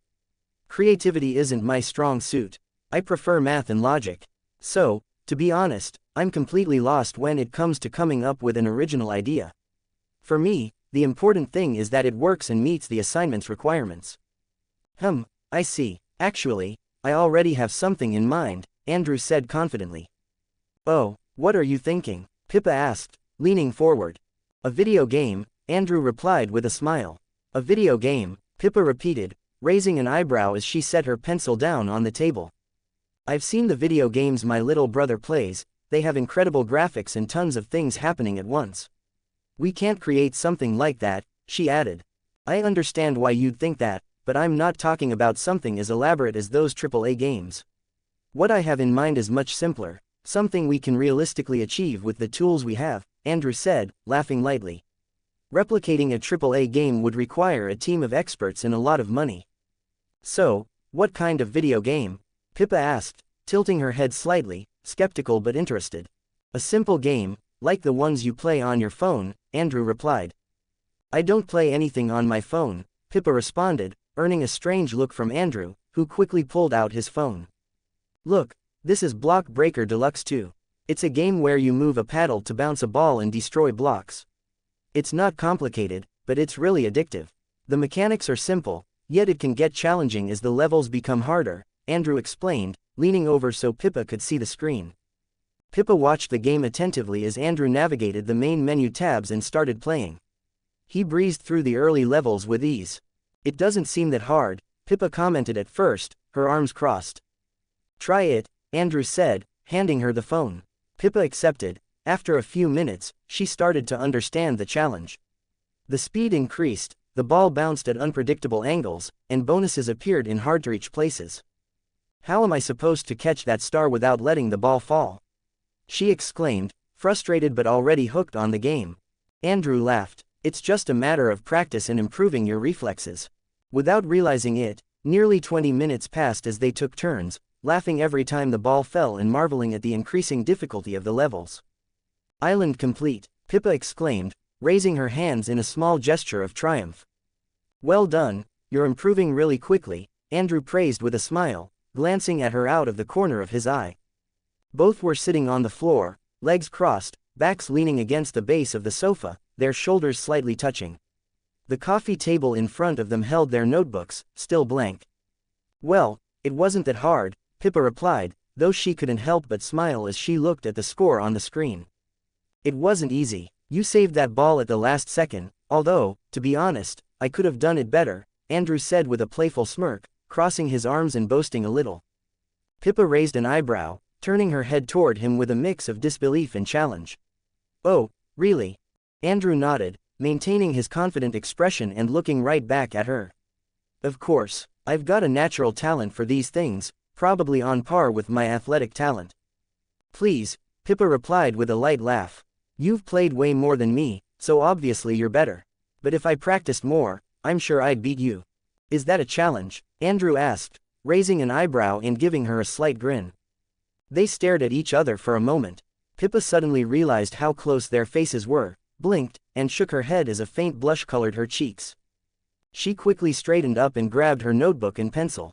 Anyway, we should be working, not wasting time playing games, she said, trying to hide the nervous tone in her voice, which Andrew didn't seem to notice. Oh, right, Andrew said, glancing at the time on his phone. They had lost track of time. The darn game really was addictive. It's true that this game is simpler than the ones my brother plays, but the levels keep getting more complex, and none of it feels simple.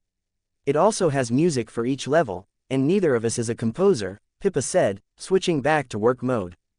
That's true. This game has a lot going on, animations, special blocks, increasingly challenging levels, but the idea I have in mind for our project will be much simpler. No moving blocks or flashy music, just a basic, addictive mechanic. Something like tapping to make a character go up and releasing to make it go down. It doesn't need incredible graphics, just precision and reflexes, which will make it really addictive, maybe even more than this game, Andrew said with a slight smile. Something like what we just played, but simpler? Pippa asked, raising an eyebrow. Exactly. A game that anyone can understand in seconds but keeps them hooked as they try again and again, Andrew replied.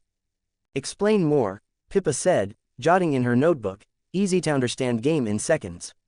Precision, reflexes. Tap to make the character go up, release to make it go down. My idea is for the main character to be a bird, using pixel art, Andrew explained, turning his notebook to show Pippa. I already drew an initial design. Here it is. Pippa leaned forward slightly to get a better look at the drawing. It was simple but charming. The bird had a rounded shape, a small orange triangular beak, and a pair of wings that seemed ready to flap. Did you draw this? Pippa asked, a bit surprised. She hadn't expected Andrew, the elite athlete of their school, to have an artistic side too. Yeah, I'm not the best artist, but I think it works for what I want. It's simple, recognizable, and easy to animate, Andrew replied. The game Andrew wanted to replicate was Flappy Bird, a game that wouldn't be released until 2013. In other words, it was still more than 5 years away from being created by its original developer. In his past life, Andrew remembered playing this simple yet addictive mobile game. A delightful little bird navigating through pipes reminiscent of those in Mario Brothers. The only objective was to keep going through pipes until you lost. Then you'd start over, trying to beat your high score. As you progressed, the speed increased. Andrew wanted to replicate this game for one main reason: money. In his previous life, he had read an article stating that Flappy Bird, at its peak, generated around $50,000 per day in ad revenue and had over 50 million downloads. However, the original creator, for moral reasons, eventually decided to remove it from the Play Store. According to the creator, he disliked the addiction his game caused in people. Andrew didn't know if he could replicate that success, but he was going to try. It wouldn't take long to create the game if he worked with Pippa. Of course, he'd split the profits. As for the morality of stealing, an idea that technically didn't exist yet, it wasn't something that kept him up at night. For him, it was more of an opportunity than an ethical dilemma. His previous life had taught him that money wasn't just necessary, it was essential for survival. After the death of his grandfather, who had been his only close family, Andrew was left alone. Some friends of his grandfather took him in, but the financial situation was always tight. Despite having a natural talent for football, Andrew had to work part-time to support himself and indulge in small pleasures. Who wouldn't benefit from $50,000 a day? Plus, he wouldn't have to dedicate his entire day to this project since the game is simple and it's a task given to him at school, so he has to spend time on it whether he wants to or not.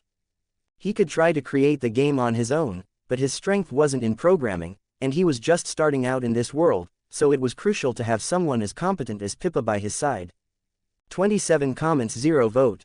Nervousness. What about the obstacles? In the background, we can't let the bird fly in a void, asked Pip, stopping her gaze at the bird in the notebook.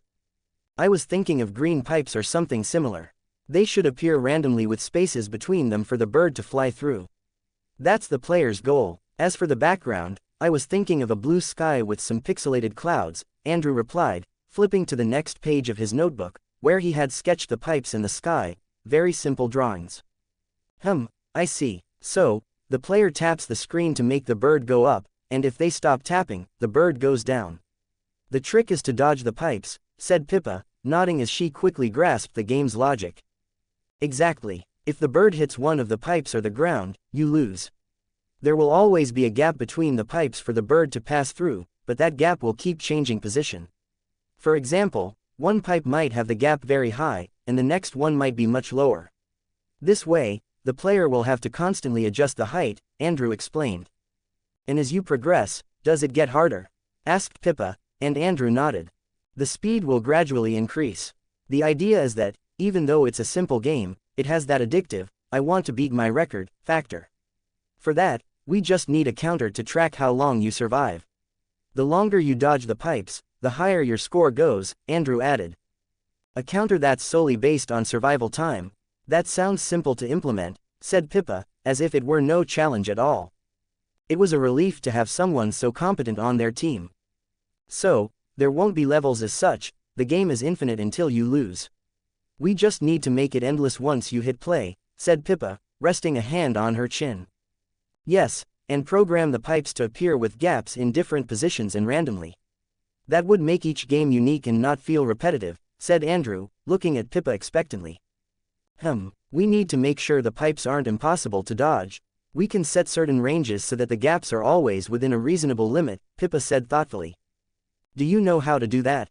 Andrew asked. Yes, it's just a bit more advanced than what we've covered so far. It won't be a problem, Pippa replied. Great. It's nice to work with someone so smart, Andrew said with a smile, causing Pippa to quickly look away for some reason. Ah, it's not that big a deal, Pippa said, avoiding eye contact. Andrew and Pippa spent a little over an hour discussing the organization and details of every aspect of the game.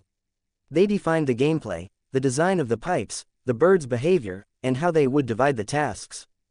They didn't finalize every detail, but they now had something concrete, far more than just a preliminary idea, which was the professor's assignment. They were well ahead of schedule. This is impressive, Pippa said, looking at her notebook, filled with meticulous notes. This is more than enough to present tomorrow. In fact, I'm sure the professor will praise us, Pippa thought confidently. Yeah, we're pretty far along. Happy now, Miss Perfectionist, Andrew said with a slight smile as he packed up his things. He knew Pippa was a perfectionist and a good student, so being ahead in a subject was definitely a good thing. Perfectionist, me? Pippa asked, slightly confused by the comment. Yes, I've noticed. Since we've known each other, I've seen how meticulous you are about everything you do. You even correct my spelling when we take notes in class, Andrew said with a smile. Well, I just like everything to be well done, Pippa replied, looking down, feeling a bit uncomfortable about being so particular about others' work. It's one thing to be a perfectionist about your own work, but wanting to do the same with others could come across as a bit meddlesome and, in some cases, even annoying. Sorry if I've corrected you too much since we met, Pippa added. It doesn't bother me, I actually like that about you, Andrew replied casually, zipping up his backpack. Do you like that about me? Pippa asked suddenly, stammering a little as she looked at him. Yes, Andrew replied, not noticing the intense look Pip was giving him. I think people with that kind of attitude toward things are the ones who really achieve great results, he added. He was the same way with his training and diet, he had to be to reach his dream. Hard work plus talent, Pippa nodded slowly, a slight blush appearing on her cheeks. The quality I like about you is that you're kind to everyone, Pippa said, summoning her courage. Kind to everyone, Andrew repeated, looking at her. I'm not. Leonard and Howard are my friends, Andrew clarified. He thought Pippa considered him kind only because she had seen him hanging out with Leonard and Howard, two nerds, at the mall yesterday. It's not because of that. It's just that I've noticed how you interact with people, and it feels like you're always trying to make others feel comfortable, Pippa explained. Noticed. High school started less than 3 weeks ago, Andrew said. He didn't think he had interacted with enough people to be considered kind to everyone. Pippa furrowed her brow slightly and, with a touch of sarcasm, replied, remember we went to the same middle school, genius. Why do you think my dad and brother are such big fans of yours? She said, pinching Andrew's arm lightly, making him smile. Oh, that's right, my memory's not as good as yours, teacher, Andrew responded, laughing as he lightly tapped her forehead. His intent was to make a playful gesture, as if he were tapping her brain to emphasize his comment, but the gesture came off more like an attempt at flirting. They both fell silent for a moment, looking at each other, the air between them slightly tense. Pippa, initially surprised by the touch and the closeness, stayed still, unsure of how to react. Andrew, for his part, didn't seem to realize there was more to his gesture than just a joke. However, as the silence stretched on, he began to feel a little awkward. You're right, sometimes I forget not everyone has a memory as perfect as mine, Pippa said after a few seconds, trying to steer the conversation away and hide her nervousness behind a casual attitude. Just then, Andrew's phone started ringing, and when he saw who it was, he frowned. It was Veronica, his cheerful and talkative girlfriend, or rather, the girl he'd been in some sort of fake relationship with, though only he knew that. What's wrong? Pippa asked, momentarily forgetting the previous tension. Nothing, Andrew replied, putting the phone back in his pocket without answering. Pippa raised an eyebrow, curious, and said in a playful tone, ignoring a call. And here I thought you were kind to everyone. The things one comes to learn about. Andrew glanced at her briefly and smirked. If I answer now, I could be stuck talking for an hour, and I really need to head home.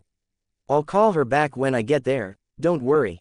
My reputation for being kind to everyone is still intact, he replied.